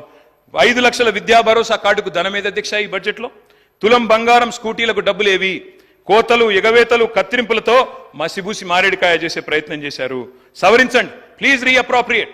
మీరు కావాలంటే కొన్ని సెక్టర్లు తగ్గించుకోండి, దుబారా ఖర్చులు తగ్గియండి. అనవసరపు ఏకకాలంలో రుణమాఫీ చేయకపోయినా 2 సార్లు మాత్రం పత్రికల ప్రకటనలు ఇచ్చుకున్నారు. అనవసరపు ఆర్భాటాలు తగ్గించండి, అనవసరపు ఖర్చులు దుబారా ఖర్చులు పక్కకు పెట్టండి, రీఅప్రోప్రియేట్ చేయండి అని అప్రోప్రియేషన్ బిల్ సందర్భంగా నేను అడుగుతా ఉన్నా. అధ్యక్ష భట్టి గారు స్వయంగా తిరిగారు, అఫిడవిట్ సైన్ చేశారు. దేవుడికి మొక్కి ఆ అఫిడవిట్ సైన్ చేసి మధ్యలో నామినేషన్ ముందు చెప్పారు ప్రజలకి 6 గ్యారంటీలు అఫిడవిట్లో నేను చెప్తున్నా అని అఫిడవిట్ సంతకం పెట్టారు అధ్యక్ష, బాండ్ పేపర్ మీద. మరి అధ్యక్ష ఏమైనా అధ్యక్ష ఈరోజు? ఎన్నికలకు ముందేమో రజనీకాంత్, ఎన్నికలు అయిపోయినాక గజనీకాంత్. అధ్యక్ష ఇంత జల్దీ మర్చిపోతారా అధ్యక్ష? డెడ్ లైన్ దాటింది అధ్యక్ష, 100 రోజుల గడువు దాటింది. అందుకే హెడ్ లైన్ మేనేజ్మెంట్ నడుస్తా ఉంది. రోజొక్క లీక్ ఇవ్వాలి, రోజొక్క స్కామ్ అనాలి, ఏదో ఒకటి చేసి టైం పాస్ చేయాలి, అటెన్షన్ డైవర్ట్ చేయాలి. అధ్యక్ష నేను అడుగుతా ఉన్నా, ప్రచార పత్రంలో 100 రోజుల్లో అమలు చేస్తామని చెప్పిన గ్యారంటీలు, 100 రోజుల్లో 6 గ్యారంటీలు నుదరగొట్టి 6 100 చేస్తాం 100 రోజుల్లో అని చెప్పిన మాటలు ఎక్కడున్నాయి అధ్యక్ష బడ్జెట్లో? ఎందుకు చెప్పలేదు? అసెంబ్లీలో 4 గోడల మధ్యన కూర్చొని 4 కోట్ల మంది తెలంగాణ ప్రజల్ని మభ్యపెట్టే ప్రయత్నం చేస్తే కుదరదు అధ్యక్ష. తెలంగాణ గడ్డ పోరాటాల గడ్డ, తప్పకుండా నిలదీస్తాం, ప్రశ్నిస్తాం అధ్యక్ష. అధ్యక్ష ఇంకా విచిత్రం, తెలంగాణలో సామెత ఉంది అధ్యక్ష, అన్న వస్త్రాల కోసం పోతే ఉన్న వస్త్రాలు పోయినట్టుంది అధ్యక్ష ఈరోజు పరిస్థితి. ఉండబట్టలేక ఓటేస్తే ఉన్నబట్ట కూడా లాక్కున్నారంటే ఎట్లుంది అధ్యక్ష అంటే, మేనిఫెస్టోలో ఏం చెప్పింది అధ్యక్ష? పెన్షన్లు పెంచుతాం, 2000 4000 చేస్తామన్నారు. ఏం చేస్తున్నారు అధ్యక్ష ఈరోజు? ఖమ్మం జిల్లాలో వారున్న జిల్లాలోనే లక్ష్మమ్మ అనే మహిళకు మొన్న ఆసరా పెన్షన్ రికవరీ పెట్టినారు అధ్యక్ష. ఆసరా పెన్షన్ రికవరీ అని చెప్పి లక్ష్మమ్మ గారు పాపం, ఆమె వృద్ధురాలు 80 ఏళ్ళు ఉంటుంది అనుకుంటా, ఆమె దగ్గర రికవరీ, కొత్తగా రికవరీ స్కీమ్ స్టార్ట్ అధ్యక్ష. ఆసరా pension recovery, Rythu Bandhu recovery, Kalyana Lakshmi recovery, ఇక చెప్పాలంటే చాలా ఉన్నాయి అధ్యక్ష. అధ్యక్ష గవర్నమెంట్ డెవలప్మెంట్ ఏజెంట్ ఉండాలి, రికవరీ ఏజెంట్ ఉండద్దు అధ్యక్ష. పోయి అది కూడా పేదవాళ్ళ మీద ప్రతాపం చూపెట్టడం అయితే మంచిది కాదు అధ్యక్ష. ఉన్న వాటిని ఊడగొడతామని భయపెడితే కొత్త అడగరు, వీళ్ళని అదరగొట్టొచ్చని ప్రయత్నం చేస్తున్నారు. కానీ వాళ్ళ తరపున అడగడానికి ప్రధాన ప్రతిపక్షంగా బీఆర్ఎస్ పార్టీ కేసీఆర్ బృందం ఇక్కడ ఉందనే మాట మర్చిపోవద్దని చెప్పి నేను వారికి విజ్ఞప్తి చేస్తా ఉన్నా అధ్యక్ష. దుర్వినియోగం దుష్ప్రచారం చేయాలి, అవినీతి జరిగిందని ముద్రేయాలి, స్కామ్ల మకిలి అంటించి స్కీమ్లను ఎత్తేయాలి, అప్పుల పాలైంది రాష్ట్రం అని చెప్పి 6 గ్యారంటీలకు మంగళం బాడాలి, ఇది వీళ్ళ ఎజెండా అధ్యక్ష. మేము వాళ్ళని వదిలిపెట్టాం అధ్యక్ష. రికవరీ చేయాల్సి వస్తే ప్రజలు చేయాలి అధ్యక్ష రికవరీ. ఏం రికవరీ చేయాలి అధ్యక్ష? వీళ్ళ మీద పెట్టాలి రికవరీ ఛార్జ్ షీట్. 2 లక్షల తులాల బంగారం బాకీ ఉన్నారు మీరు. కళ్యాణ లక్ష్మి కేసీఆర్ ఇస్తే మీదికెళ్ళి తులం బంగారం ఇస్తామని చెప్పి మహిళలకు సెంటిమెంట్ కొట్టిన అధ్యక్ష. వీళ్ళు ఏడబోయింది అధ్యక్ష మరి తులం బంగారం? మొన్న మా విప్ గారు సిరిసిల్లకు వచ్చి బ్రహ్మాండంగా కళ్యాణ లక్ష్మి చెక్కులు ఇచ్చినారు అధ్యక్ష. కేసీఆర్ గారి టైంలో ఇచ్చిన 1,116 తప్ప మరి తులం బంగారం విప్ గారికి దొరకలేదా? గవర్నమెంట్కి దొరకలేదా? బంగారం షాపులు బంద్ అయినాయా రాష్ట్రంలో? లేకపోతే గోల్డ్ రిజర్వ్లు తగ్గినాయా భారతదేశంలో? వాళ్ళే చెప్పాలి అధ్యక్ష. చేయూత అధ్యక్ష, మా పేదలు ఎవరైతే వృద్ధులు ఉన్నారో, వితంతులు ఉన్నారో, ఒంటరి మహిళలు ఉన్నారో వాళ్ళు పెట్టాలా వీళ్ళ మీద రికవరీ అధ్యక్ష. మాట తప్పినందుకు గత 8 నెలలుగా 2000 నుంచి 4000 చేయనందుకు అప్పుడు వాళ్ళు పెట్టాలా రికవరీ మీ మీద. మహాలక్ష్మి మా ఆడబిడ్డలు 1,68,00,000 మంది ఎదురు చూస్తా ఉన్నారు. 18 ఏళ్ల పైబడ్డ ఆడబిడ్డలు నెలకు 2,500 ఇస్తామని చెప్పిన మాట వారందరూ ఎదురు చూస్తున్నారు. వాళ్ళు పెట్టాలా 8 నెలల రికవరీ మీ మీద అధ్యక్ష. మేము ఉత్తగానే ఆరోపణలు చేస్తలేం అధ్యక్ష. మీకు ఒక విషయం చూపెట్టాలా, ఇది గౌరవనీయులు భారత ప్రతిపక్ష నాయకులు రాహుల్ గాంధీ గారి ట్వీట్ అధ్యక్ష. వారు ఆనాడు ఎన్నికల సందర్భంగా అశోక్ నగర్కి వచ్చారు. వచ్చి వారు చెప్పారు అధ్యక్ష, ఇది వారి ట్వీట్, నేనేమి కల్పించట్లేదు, నేనేం చెప్పట్లేదు అధ్యక్ష. వారు 2 విషయాలు చెప్పారు. ఒకటేమో జాబ్ క్యాలెండర్ మొదటి సంవత్సరంలోనే 2 లక్షల ఉద్యోగాలు, ఇది రాహుల్ గాంధీ గ్యారంటీ అని చెప్పి ఒక ట్వీట్.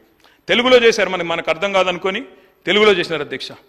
తెలంగాణలో కాంగ్రెస్ ప్రభుత్వం ఏర్పడిన ఏడాది లోపే 2 లక్షల నియామకాలను పూర్తి చేసి యువతకిచ్చిన మాట నిలబెట్టుకుంటాం.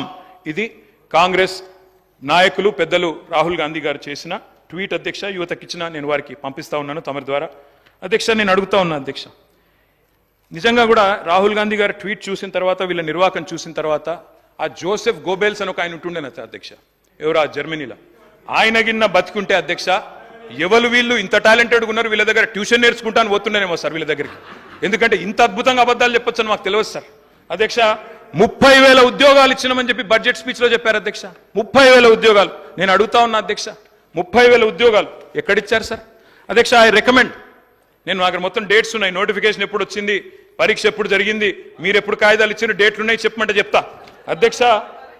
డేట్ స్టాఫ్ నర్స్ ఉద్యోగాలకు నోటిఫికేషన్ ఇచ్చింది 20 డిసెంబర్ 2022, పరీక్ష పెట్టింది ఆగస్టు 23, సింగరేణి ఉద్యోగాల నోటిఫికేషన్ వచ్చింది జూన్ 22, తుది పరీక్ష పెట్టింది సెప్టెంబర్ 22, పోలీస్ కానిస్టేబుల్ ఉద్యోగాలకు నోటిఫికేషన్ ఏప్రిల్ 22, ప్రిలిమ్ పరీక్ష ఆగస్టు 22, ఫిజికల్ టెస్ట్ జనవరి 23, మెయిన్ పరీక్ష ఏప్రిల్ 23, ఇవన్నీ కలిపి 30,000 ఉద్యోగాలు మేమిచ్చినాం అని కేసీఆర్ గవర్నమెంట్ లో పరీక్షలు పూర్తయ్యి మొత్తం జరిగిన తర్వాత ఇవాళ వచ్చి వీరు మేము ఉద్యోగాలు ఇస్తామని చెప్తున్నారు అధ్యక్ష. నేను వారిని ఒకటే అడుగుతా ఉన్నా అధ్యక్ష 30,000 ఉద్యోగాలు ఇచ్చినామని చెప్పి బడ్జెట్ ప్రసంగంలో ప్రజలను తప్పుదోవ పట్టించినందుకు, తెలంగాణ యువతను తప్పుదోవ పట్టించినందుకు మీ మీద వేయాలి అధ్యక్ష ఛార్జ్ షీటు రికవరీ. ఇది కరెక్ట్ కాదు అధ్యక్ష. ఈ రకంగా యువతను తప్పుదోవ పట్టించడం అధ్యక్ష. జాబుల జాతర పెడతారని ఆశిస్తే అబద్ధాల జాతర నడుస్తోంది.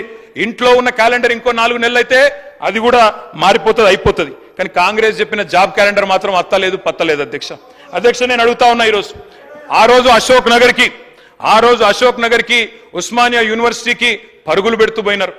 డిప్యూటీ సీఎం గారు నేను అడుగుతా ఉన్నా, అయ్యా డిప్యూటీ సీఎం గారు, మీరు నేను హౌస్ అడ్జన్ కాగానే పోదాం అధ్యక్ష, అశోక్ నగర్కి పోదాం, మీ ముఖ్యమంత్రి గారు వస్తానంటే వారిని కూడా తీసుకొని పోదాం, సెక్యూరిటీ లేకుండా పోదాం, మంచిగా పర్సనల్ గా పోదాం. పోయి అక్కడ ఉండే ఏ ఒక్క యువకుడు, ఏ ఒక్క యువతి, ఏ ఒక్క చెల్లెలు చెప్పినా ఒక్క ఉద్యోగం అన్నా ఈ ప్రభుత్వం ఇచ్చిందని చెప్తే నేను అక్కడనే రాజీనామా చేసి వెళ్ళిపోతాను అధ్యక్ష. ఒక్క ఉద్యోగం రేవంత్ రెడ్డి గారి ప్రభుత్వం, కాంగ్రెస్ ప్రభుత్వం వచ్చినాక కొత్తగా ఇచ్చినాము అని ఏ ఒక్క యువతి గాని యువకుడు చెప్పినా నేను అక్కడే రాజీనామా చేసి రాజకీయ సన్యాసం తీసుకుంటా అధ్యక్ష. ఒక్కరు చెప్పినా నేను చెప్తా ఉన్నా అధ్యక్ష, అక్కడే సిటీ సెంట్రల్ లైబ్రరీలో ముఖ్యమంత్రి గారికి, ఉప ముఖ్యమంత్రి గారికి, మా పార్టీ తరపున, తెలంగాణ యువత తరపున 1,00,000 మందితో పౌర సన్మానం కూడా పెడతామని చెప్పి నేను చెప్తా ఉన్నా అధ్యక్ష. ఈ రకంగా చెప్తాను అధ్యక్ష. 10 ఏళ్ళు కూడా ఏం చేసినామో చెప్తాను. ఇంత అద్భుతంగా అసెంబ్లీని పక్కదారి పట్టిస్తున్నారంటే ఆయన వాగ్దాటితోటి 10 ఏళ్లల్లా మరి గత తెలంగాణ ఉద్యమంలో ఇంటికో ఉద్యోగం ఇస్తామని చెప్పి మోసం చేసి మీరు ఉస్మానియా యూనివర్సిటీకి 10 ఏళ్లలో పోలేని పరిస్థితి తెచ్చుకున్నది మీరు. ఆయన చెప్పే ఉద్యోగాల కథ ఎట్లున్నదంటే కోట శ్రీనివాస్ గారి యొక్క కోడి కథ. నోటిఫికేషన్లు ఇస్తే ఇచ్చుడు, ఈసారి మళ్ళీ ఓట్లేస్తే మళ్ళీ తర్వాత ఉద్యోగాలు ఇస్తాం, అట్లా ఆశ పెట్టుకుంటా మీరు మోసం చేసుకుంటూ వచ్చిర్రు. మరి ఆ 34,000 ఉద్యోగాలు 10 ఏళ్ళ అధికారంలో ఉండి మరి మీరు ఎందుకు ఇవ్వలేకపోయారని చెప్తున్నా. ఎందుకు ఇవ్వలేదు? ఇంకొకటి, దాదాపుగా ఈ రోజు వరకు మా నోటీస్కి వచ్చింది డబుల్ పెన్షన్స్ అంటే సర్వీస్లో ఉండి రిటైర్డ్ అవ్వడమో లేదా వాళ్ళ కుటుంబానికి వచ్చేటువంటి 20,000, 1,00,000 ఇట్లాంటి పెన్షన్స్ తీసుకునే వాళ్ళు మీ హయాంలో దాదాపుగా ఇప్పటి వరకు మాకు వచ్చినాయి 5,600 లిస్టు. లక్ష్మమ్మ గారు కూడా 24,000 పెన్షన్ తీసుకుంటుంది సార్. సరే, లోకల్ అధికారులు రికవరీ చేసినట్టుంది, అది మా నోటీస్కి రాలేదు. ఆమె 24,000 పెన్షన్ తీసుకుంటుంది, ఇటు 2,000 పెన్షన్ కూడా తీసుకుంటుంది. ఇంకొకటి, వారు చెప్పిర్రు ఉద్యోగులకు 2 పెన్షన్లు ఇస్తామని చెప్పిరని. ఎస్, మీ ప్రభుత్వంలో రాగానే ఆశా వర్కర్లు కావచ్చు, అంగన్వాడీలు కావచ్చు, బస్ డ్రైవర్ల తల్లిదండ్రులు కావచ్చు, వాళ్ళ పెన్షన్ కూడా తీసేసారు. కానీ మీ నాయకుల కుటుంబాలు, వాళ్ళ తమ్ములు, అన్నలు వాళ్ళు తీసుకున్నారు కార్పొరేషన్ల పేరు మీద, వాళ్ళ కుటుంబంలో పెన్షన్ తీసుకున్నారు ఉద్యోగం వస్తుందని. కానీ వేరే చిరు ఉద్యోగుల యొక్క తల్లిదండ్రుల పెన్షన్ మాత్రం మీరు తీసేసారు సార్. కాబట్టి మీరు మాట్లాడేటప్పుడు వాస్తవాలు చూసుకోవాలి. ఇంకోటి మేము బాగా సంపద పంచినాం. 25,000 కోట్ల రూపాయలు హైవేలు, ఫామ్ హౌస్లకు, మరి అదే విధంగా దున్నేటటువంటి వాళ్లకు, కష్టపడేటోళ్ళకేమో పట్టాలేదని మీరు ఇవ్వలేదు. మీరు ధరని తీసుకొచ్చి పాపం పేదోళ్ళు అనేక మందికి పట్టాలు ఇవ్వకుండా, ఎవరెవరికో పట్టాలు ఇచ్చేసి, సాగులో ఉన్న వాళ్ళకి పట్టాలు ఇవ్వకుండా, రైతు బంధు రాకుండా అన్యాయం చేశారు. కాబట్టే గ్రామీణ ప్రాంత ప్రజలు మాకు పట్టం కట్టింది సార్. అదేవిధంగా పేదలకు ఇండ్ల విషయం, మీరు ఇన్ని బిల్డింగ్ల గురించి చెప్తున్నారు. లక్షలాది మంది పేదోళ్ళకి ఇండ్లు లేక ఇబ్బంది పడుతుంటే మీరు ఏ పేదోళ్ళకి ఇండ్లు ఇచ్చిర్రు సార్? 10 ఏళ్ళల్లా ఎవరికి ఇండ్లు ఇచ్చిర్రు?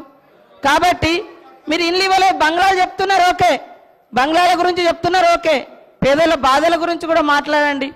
కాబట్టి ఇవాళ అనేక అవుట్సోర్సింగ్ ఉద్యోగులకు సంవత్సరాల తరబడి, నెలల తరబడి జీతాలు ఇవ్వకుండా ఇబ్బంది పెట్టింది మీరు. మేము నిజంగానే అనుకున్నాం సార్, మీరు రోజు ధనిక రాష్ట్రం బంగారు తెలంగాణ అంటే బయట నుంచి మేము కూడా అదే అనుకున్నాం, బంగారు తెలంగాణే ధనిక రాష్ట్రం అని. ఇవాళ మీరు ధనిక రాష్ట్రం ఇచ్చిపోతే మేమే మొత్తం అప్పులు చేసి ఇచ్చిన వాగ్దానాలు అమలు చేయనట్టుగా, మరి మీరెందుకు అమలు చేయలేదు? మేము 6 గ్యారంటీలు ఇస్తే మేము 500 గ్యాస్ సిలిండర్ అంటే మీరు 400కే ఇస్తామన్నారు. మేము 15,000 అంటే రైతు భరోసా రైతు బంధు మీరు 16,000 అన్నారు. మరి అన్ని ఎన్నికల ముందు మీరు కూడా మేనిఫెస్టోలో పెట్టిరు. 10 ఏళ్ళు అధికారంలో ఉండి చేయలేదు కానీ ఎలక్షన్ మేనిఫెస్టోలో మాత్రం పెట్టుకున్నారు. అంటే మీరు మోసం చేద్దామని కదా, మీకు వ్యవస్థ తెలిసి కూడా మేము బయట నుంచి మా ప్రభుత్వం ఆశతోటి నిజంగా ప్రజలకు బాగా చేయాలని మా ప్రభుత్వం ఇవన్నీ పెట్టినాం. మాకు టైం ఉంది, ఇంకా మాకు టైం ఉంది చేసుకోవడానికి. మీరు 10 ఏళ్ళలో చేయలే కదా. మీరు అన్ని పేపర్ లీకేజీలు ఇచ్చారు, ఇండ్ల పేదలకు ఇండ్లు ఇవ్వలేదు. మీరు పెన్షన్ కూడా 57 సంవత్సరాలకే ఇస్తానని మీరు గతంలో 2014 నుంచి 18 వరకు అధికారంలో ఉన్నారు. 18లో మేనిఫెస్టోలో పెట్టారు. ఎప్పుడు ఇచ్చారు? 3.5 ఏళ్ళ తర్వాత పెట్టారు. అదే విధంగా 2000 పెన్షన్ కూడా ఎప్పుడు పెంచారు? మీరు అధికారంలోకి వచ్చినాక 6 నెలల తర్వాత పెంచారు. కాబట్టి ఇవన్నీ కూడా ఉన్నాయి. మేము అనుకున్నాం నిజంగా అద్భుతంగా ధనిక రాష్ట్రం ఉంది, రైతులకు ప్రజలకు అన్ని ఇద్దామని. కానీ 6 నెలలు సాధ్యం కాలేదు. కొన్ని మీరు రైతు రుణమాఫీ అని చెప్పి 8-10 ఏళ్ళు చేసిరు, అనేక విడతలుగా చేసిరు.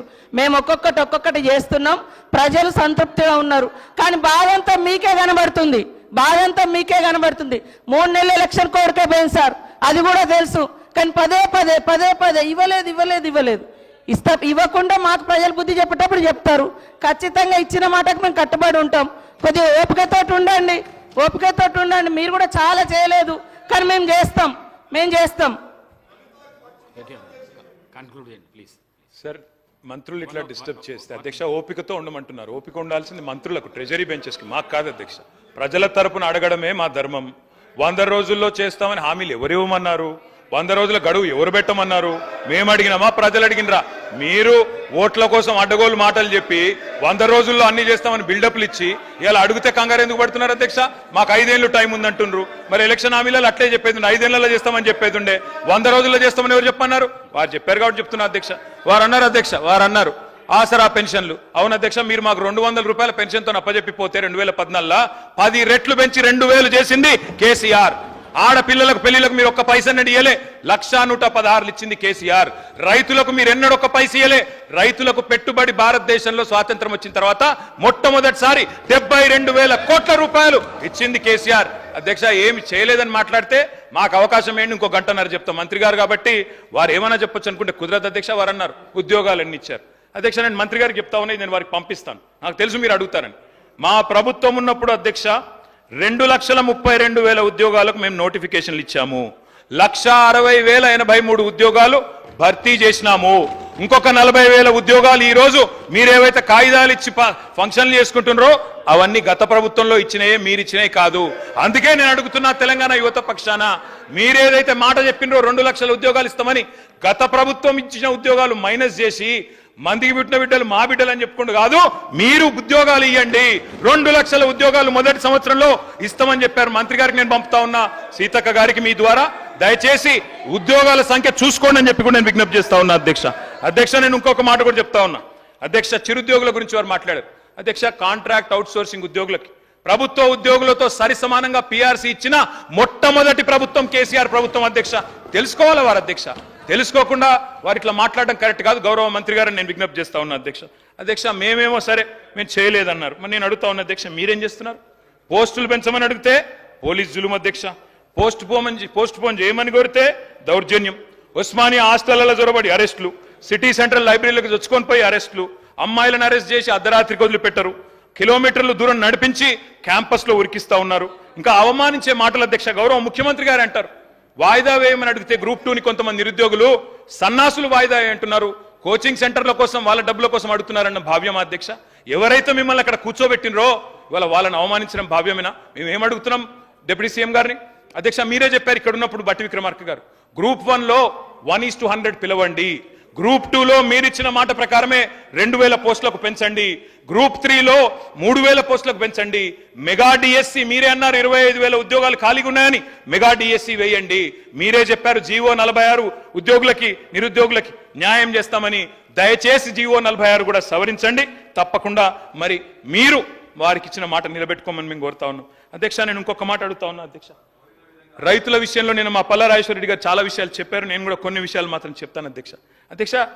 బీఆర్ఎస్ 10 ఏళ్ల పాలనలో నిజంగా వ్యవసాయంలో ఒక స్వర్ణయుగం అధ్యక్ష. తప్పకుండా రైతులకు మాత్రం ఈ దేశంలో ఎన్నడూ జరగని విధంగా, నేను ఊరికే చెప్పట్లేదు అధ్యక్ష, ఇది కేంద్ర ప్రభుత్వం పార్లమెంట్లో గౌరవ సభ్యులు గౌరవ మంత్రి గారు ఆనాడు పార్లమెంట్ సభ్యుడిగా ఉన్నారు, కేంద్ర ప్రభుత్వం ఇచ్చిన రిపోర్ట్ అధ్యక్ష. I will send it to you and all the members also sir. Farmer suicides in Telangana drop drastically. This is 2022 I'm sorry. July 28, 2021 చూడండి sir, Times of India. Telangana's farmer suicide rate dips, centre says lowest in the country. భారతదేశంలోనే అత్యల్పంగా రైతుల ఆత్మహత్యలు నమోదవుతున్న రాష్ట్రం ఏది? ఎందుకైంది అధ్యక్ష? ఎందుకు ఆత్మహత్యలు తగ్గినాయి? ఏ కారణం చేత తగ్గినాయి అధ్యక్ష? ఒకటే ఒక్క కారణం అధ్యక్ష, ఎందుకంటే కేసీఆర్ గారి ప్రభుత్వం వచ్చిన తర్వాత అధ్యక్ష మంత్రులు రన్నింగ్ కామెంటరీ చేయడం సబబు కాదు అధ్యక్ష. అధ్యక్ష వారిని నేను కోరేది, కేసీఆర్ గారి హయాంలో ఎట్లా ఉండే, కాంగ్రెస్ వచ్చిన తర్వాత ఎట్లుందంటే అధ్యక్ష, 7 నెలల కాంగ్రెస్ ఎన్నికలో వ్యవసాయం అంటే సంక్షోభం, కాంగ్రెస్ రాగానే కరెంటు కోతలు, కాంగ్రెస్ రాగానే సాగునీళ్లు కట్టు, పంటలు ఎండుడు, కాంగ్రెస్ రాగానే టైంకు రైతు బంధు కూడా కట్ అయిపోయింది అధ్యక్ష. అధ్యక్ష 10 ఏళ్లు జరిగిన ఆగిన అన్నదాతల ఆత్మహత్యలు ఈ రోజు మళ్ళీ తిరిగి ప్రారంభమైనాయి. నేను ఊరికే చెప్పట్లేదు సార్, నేను ఊరికే ఏదో మాట కోసం మాటగా చెప్పట్లేదు సార్, నేను రిపోర్ట్ కూడా తీసుకొని వచ్చిన సార్. నేను గౌరవనీయులైన డిప్యూటీ సీఎం గారు కూడా పంపుతా ఉన్నా. గతంలో ప్రతిపక్ష నాయకుడు మాట్లాడుతూ రైతులు ఆత్మహత్యలు చేసుకుంటున్నారంటే లిస్టు పంపండి, నేను చేస్తాను, వారికి న్యాయం చేస్తానని ముఖ్యమంత్రి గారు అన్నారు. సార్ ఇది లిస్టు మొత్తంగా ఇప్పటి వరకు ఈ రాష్ట్రంలో కాంగ్రెస్ ప్రభుత్వం వచ్చిన తర్వాత నేను వారికి గౌరవనీయులైన ఉప ముఖ్యమంత్రి గారికి ప్రభుత్వానికి లిస్టు పంపుతా ఉన్నా. 388 మంది రైతులు ఆత్మహత్యలు చేసుకున్నారు. లిస్టు పేర్లతో సహా పంపుతున్నాను, ప్రభుత్వం చూసుకోవచ్చు, వారికి న్యాయం చేయాలని తమరి ద్వారా నేను కోరుతా ఉన్నా అధ్యక్ష. అధ్యక్ష 10 ఏళ్లు లేని సాగునీటి కష్టాలు ఎందుకు మొదలైనాయి అధ్యక్ష? రైతు చల్లగా ఉంటే పల్లె పచ్చగా ఉంటది. గ్రామీణ ఆర్థిక వ్యవస్థకు కేంద్ర బిందువు ఆయువు పట్టు అన్నదాత. ఇవాళ 47% మందికి మీరు చెప్పిన సోషియో ఎకనామిక్ అవుట్లుక్ లోనే రైతులే ఈ రోజు ఆలంబనగా ఉన్నారు. వాళ్ళ బతుకుదెరువు బాగుపడాలంటే పరిశ్రమలకు రాయితీ ఇచ్చినట్టే రైతులకు కూడా ఇన్పుట్ ఇవ్వాలి, రైతులకు కూడా రాయితీ ఇవ్వాలి కదా అధ్యక్ష. అందుకే రైతు బంధు తెచ్చినాం. దయచేసి దానిలో కూడా అపసవ్యపు మాటలు మాట్లాడి దాన్ని కూడా కొత్తబెట్టే ప్రయత్నం ఏదైతే చేస్తున్నారో అది కరెక్ట్ కాదు. ఉమ్మడి రాష్ట్రంలో కరెంటు లేక, సాగునీళ్లు లేక, బోర్లు వేసి బోర్ల పడి ఆనాడు పంటలు పండక, అప్పులు తీర్చలేక రైతులు ఆత్మహత్య చేసుకుంటేనే తెలంగాణ కోరినాం, అందరం కలిసే కోరినాం. తద్వారా అల్టిమేట్ గా తెలంగాణ వచ్చింది. కానీ ఇవాళ మళ్ళొక్కసారి వ్యవసాయం సంక్షోభంలో మునిగే పరిస్థితి వచ్చింది. రైతు వెన్ను విరుగుతోంది, పల్లె కన్నీరు పెట్టే పరిస్థితి వచ్చింది. కళ్ళంలో ధాన్యం లేదు, కళ్ళల్లో ధైర్యం లేదు. చిన్న పెద్ద రైతు అనే తేడా లేకుండా 20-30 ఎకరాలున్న రైతులు కూడా బతుకుదెరువు కోసం పట్టణాలకు వలస వచ్చిన మాట వాస్తవం కాదా? ఇది గౌరవ ఉప ముఖ్యమంత్రి గారికి తెలీదా? ఆ పరిస్థితిలో వ్యవసాయాన్ని స్థిరీకరించాలని చెప్పి, రైతుకు భరోసా ఇయ్యాలని చెప్పి తెచ్చిన పథకమే రైతు బంధు పథకం అధ్యక్ష. 198% మీరిచ్చిన సోషియో ఎకనామిక్ అవుట్లుక్ ప్రకారమే 198% తెలంగాణలో ఈరోజు బక్క, చిన్న, సన్నకారు రైతులే ఉన్నారు. అందుకే చిన్న పెద్ద అనే తేడా లేకుండా ముందు వ్యవసాయ రంగం మొత్తం గాడిన పడాలన్న ఉద్దేశంతో ఒక నిర్ణయం తీసుకున్నాం. దరఖాస్తులు speaker sir, I need at least another 1 hour please. ఎందుకంటే అధ్యక్ష దీనికంటే ముఖ్యమైన సబ్జెక్టు రాష్ట్రం లేదు. మీరు గవర్నర్ దగ్గర పోదాం, మళ్ళీ వచ్చినట్టు నడపండి సార్. Will cooperate sir. అధ్యక్ష సార్ నేను గౌరవ సభ్యులను కోరుతా ఉన్నాను అధ్యక్ష. సరిగ్గా గంట అయింది వారు మాట్లాడబట్టి. ఈరోజు వారు అనేక అంశాల విషయంలో మాట్లాడారు, అన్ని విషయాలు కూడా మాట్లాడారు సార్. సత్యదూరమైనవి కూడా అన్ని చెప్పుకుంటూ వస్తూ ఉన్నారు. ఈరోజు మేము చెప్తా ఉన్నాం, మేము మేనిఫెస్టో పరంగా తీసుకున్న అంశాలను కూడా వారు ప్రస్తావన తీసుకొచ్చారు అధ్యక్ష. వారు కూడా మేనిఫెస్టో పెట్టారు. ఎవరు నమ్మినారు అధ్యక్ష? మేము 2,500 రూపాయలు మహిళలకు ఆసరగా ఇస్తామంటే 3,000 అన్నారు. వాళ్ళని నమ్మినరా వాళ్ళను? రైతు బంధు విషయంలో కూడా పెంచామని చెప్పిన వాళ్ళని నమ్మినరా? ఈరోజు దివ్యాంగులకు సంబంధించి కూడా మేము 6,000 అంటే 6,016 అన్నారు. ఒక్కసారి నమ్మినరు. మేము ఏ స్కీమ్కు సంబంధించి ఆ రోజు 2018లో కూడా మేనిఫెస్టోలో మేము 2,000 అంటే 2,500 అని అప్పుడు నమ్మిరు, మోసపోయినరు. మళ్ళీ ఈసారి కూడా మా మేనిఫెస్టోని చూసి మేము 2,500 అంటే 3,000 అన్నారు. మిమ్మల్ని నమ్మినరా? మార్పు తీసుకొచ్చేది కాంగ్రెస్ పార్టీ అనే నమ్మినరు. అందుకోసమే ప్రభుత్వంలో కూర్చోబెట్టారు. మా మేనిఫెస్టో చదివితే మీ మేనిఫెస్టో కూడా 2018లో 2014లో సంబంధించి సామాజిక న్యాయం చేస్తాం, ఈ రాష్ట్రాన్ని దళితుల్ని ముఖ్యమంత్రిగా చేస్తామని చెప్పారు. మొట్టమొదటి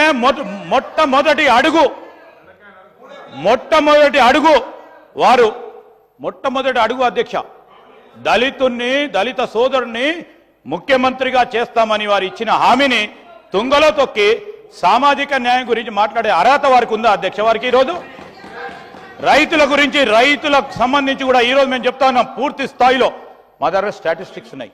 పోలీసులకు సంబంధించి కూడా చెప్తా ఉన్నారు, మౌఖికంగా వారు ఆదేశాలు ఇచ్చుకుంటూ ఎట్టి పరిస్థితుల్లో ప్రభుత్వానికి వ్యతిరేకంగా వార్తలు రావద్దు, వస్తే బాగుండదని కమిషనర్స్ అందరికి కూడా ఆ రోజు చెప్పి ఈరోజు మేము చెప్తాము. ఈరోజు మేము చెప్పే ప్రతి అంశంపై నేనేం అడుగుతా ఉన్నాం, కేటీఆర్ గారు లేచి మాట్లాడుతూ ఉన్నారంటే తప్పకుండా అనుకున్నాం. భట్టి గారు ప్రవేశపెట్టిన బడ్జెట్కు సంబంధించి ఎక్కడైనా కొన్ని అంశాలు ప్రస్తావనకు రాకుంటే ఆ ప్రస్తావనకు తీసుకొచ్చే ప్రయత్నం చేయండి. పెట్టిన బడ్జెట్కు సంబంధించిన అంశాల విషయంలో ఇంకా ఇది అడిషనల్గా మీరు పెడితే బాగుంటుందని సలహా సూచనలు ఇద్దామని చెప్తా ఉన్నాం. అనుకుంటే మళ్ళా ఎలక్షన్ స్పీచ్ మొదలుపెట్టారు, కేసీఆర్ గారు అంటే ఇది, కేసీఆర్ గారు అంటే అది అని. మళ్ళీ మేము ఉల్టా మొదలుపెట్టామనుకోండి, కేసీఆర్ గారు అంటే ఇది, కేటీఆర్ గారు అంటే అది కాదు అధ్యక్ష.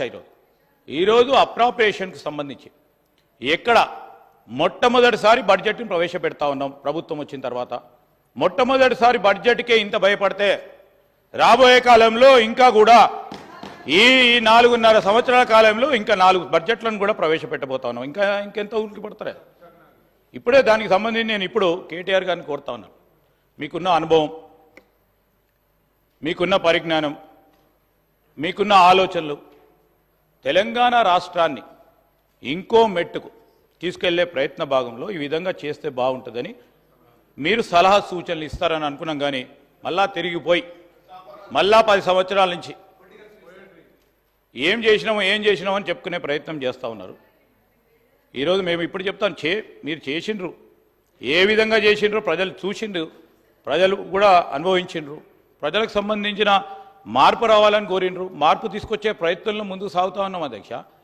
అంటే 6 గ్యారెంటీలకు సంబంధించి నిన్న కూడా ముఖ్యమంత్రి గారు, డిప్యూటీ ముఖ్యమంత్రి గారు రైతు రుణమాఫీకి సంబంధించిన మేము హామీ, ఇబ్బంది వచ్చినా ఆర్థిక వ్యవస్థ సరిగ్గా పయనం వారు చేయలేకపోయినారు. ఈరోజు ఏ విధంగా స్పష్టతతో ఇచ్చిన హామీ నిలబెట్టుకోవాలని ఒక కృత నిశ్చయంతో, చిత్తశుద్ధితో, కన్విక్షన్తో, కమిట్మెంట్తో పనిచేస్తూ ఉన్న తరుణంలో ఈ విధంగా చేయమని సలహా సూచనలు ఇవ్వండి. ఫస్ట్ బడ్జెట్, మొట్టమొదటిసారి బడ్జెట్ను ప్రవేశపెడతా ఉన్నాం అధ్యక్ష, పూర్తి స్థాయి బడ్జెట్.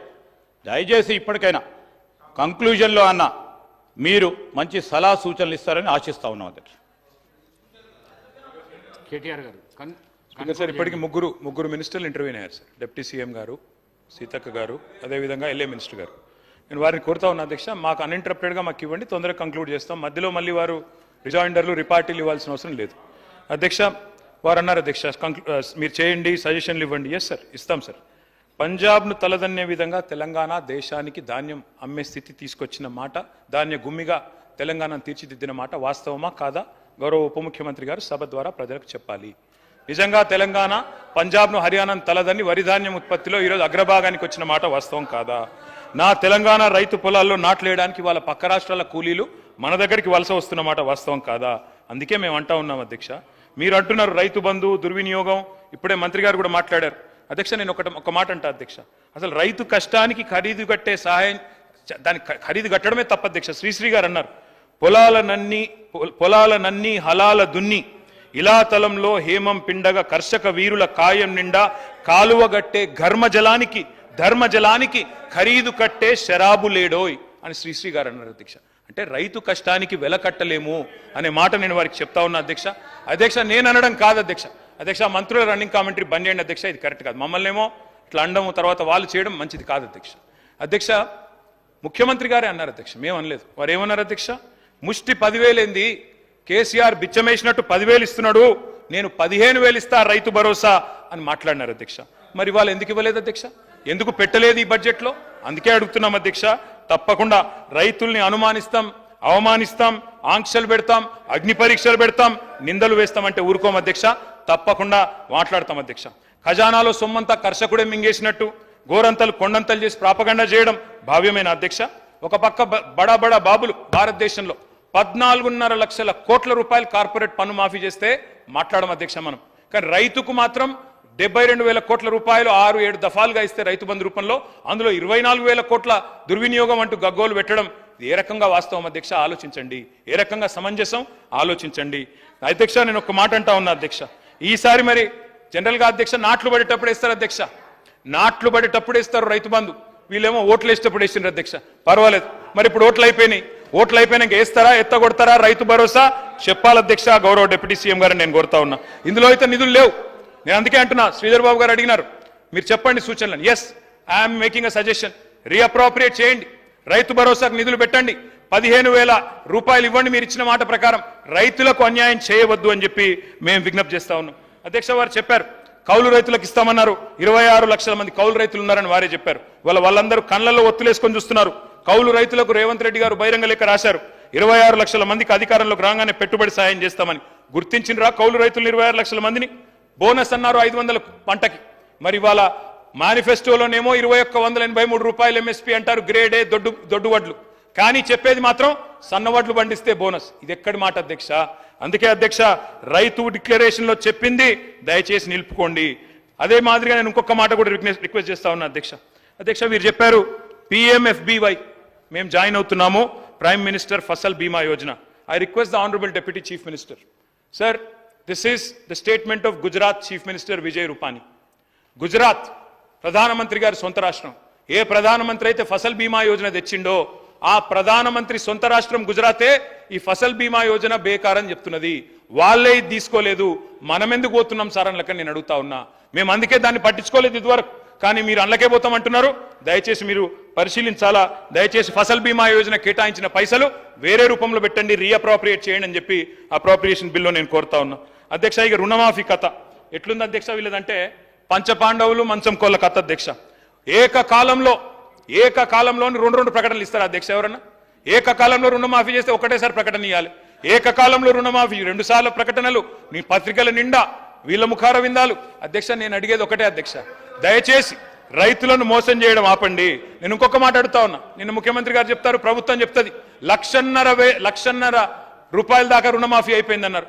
కేసీఆర్ గారు మొదటిసారి 1,00,000 రూపాయలు రుణమాఫీ చేస్తేనే దానికి అయిందే 16,000 కోట్లు. మరి మీరు 1,50,000 చేస్తే ఎందుకు కేవలం 11-12 కోట్లు అవుతున్నది? ఇది రైతులకు తెలియదా? ఎన్ని కటింగ్లు పెడుతున్నారు మీరు? ఎంతమంది మీద ఆంక్షలు పెడుతున్నారు? రేషన్ కార్డుల పేరిట, ఫ్యామిలీ పేరిట ఎంతమంది ఇబ్బంది పడుతున్నారో గౌరవ ఎమ్మెల్యేలు మీ నియోజకవర్గాల్లో అడిగితే తెలుస్తుంది అధ్యక్ష. వీళ్ళు చెప్పినారు అధ్యక్ష, మొదలు 40,000 కోట్లు అన్నారు రుణమాఫీ, తర్వాత 35 అన్నారు, తర్వాత కేబినెట్ లో 31,000 అన్నారు, మరి బడ్జెట్ లో చూస్తే 25,000 కోట్ల అధ్యక్ష. అంటే ఎక్కడ ఆగుతుందో ఆఖరికి తెలియదు అధ్యక్ష. ఇప్పటిదాకా చేసింది కేవలం 12,000, చారానా కోడికి బారానా మసాలా అన్నట్టు పత్రికల్లో ప్రకటనలు మాత్రం 2 సార్లు 3 సార్లు ఏకకాలంలో రుణమాఫీకి అధ్యక్ష. అధ్యక్ష ఇంకొక మాట నేను అడుగుతా ఉన్నా, హిపోక్రసీ అంటే, ద్వంద్వ ప్రమాణాలు అంటే, డోగ్లా పన్ అంటే ఏంది అధ్యక్ష? డబుల్ స్టాండర్డ్స్ అంటే అధ్యక్ష. PM కిసాన్ వీళ్ళు ప్రతి విషయంలో కేంద్రంతో తలపడతారు. కేంద్రం మీద మొన్ననే ఒంటికాలతో లేచిండ్రు, యూనియన్ బడ్జెట్లు ఏమి ఇయ్యలే అని. మరి PM కిసాన్ ఏదైతే రైతు బంధును కాపీ కొట్టి పెట్టుకున్నారో కేంద్రం వాళ్ళు, ఇలా దాని కండిషన్స్ తీసుకొని ఇవాళ రుణమాఫీ చేస్తామంటే ఇది అన్యాయం కాదా అధ్యక్ష? దయచేసి ఆలోచించాలని చెప్పి నేను పెద్దల్ని కోరుతా ఉన్నా. ఇంకొక మాట కూడా అడుగుతా ఉన్నా అధ్యక్ష. నేను ఇవాళ కేవలం రైతులనే కాదు అధ్యక్ష, వీళ్ళు మహిళల్ని కూడా మోసం చేశారు. మరి మహిళల విషయంలో నేను ఒక్క మాట చెప్తా ఉన్నా, కోటీశ్వరులను చేస్తాం 1,00,000 మందిని అన్నారు. తప్పకుండా చేయండి, వి వెల్కమ్ ఇట్. 1,00,000 మందిని కోటీశ్వరులు చేస్తామన్నారు. ఈ మాట కూడా తప్పకుండా మహిళలు అడుగుతారు అధ్యక్ష. మా ప్రభుత్వం ఉన్నప్పుడు, ఇది మా రికార్డు, నేను ఇండస్ట్రీస్ మినిస్టర్ గారికి పంపుతా ఉన్నా అధ్యక్ష, highest number of MSMEs with female ownership 40%. Top state ఏది అధ్యక్ష? మన తెలంగాణ అధ్యక్ష. భారతదేశ సగటు 20%. నేను ఆ గౌరవ ఇండస్ట్రీస్ మినిస్టర్ గారికి పంపుతా ఉన్నాను తమరి ద్వారా, దయచేసి వారు చూసుకోవాలని చెప్పి నేను కోరుతా ఉన్నా అధ్యక్ష. ఈ రోజు నేను అడుగుతా ఉన్నా, ప్రతి నెల మహిళలకు 2,500 ఇస్తామన్నారు. Yes sir, I need another half an hour sir, దయచేసి మీరు టైం ఇవ్వాలి. ప్రతి నెల ప్రతి మహిళకు 1,67,00,000 మంది ఆడబిడ్డలు రాష్ట్రంలో ఎదురు చూస్తా ఉన్నారు. 18 ఏళ్లు నిండిన ఆడబిడ్డలు 7 నెలలైనా ఎక్కడేసిన గొంగలు అక్కడనే ఉన్నది, 2,500 రూపాయలు రాలేదు.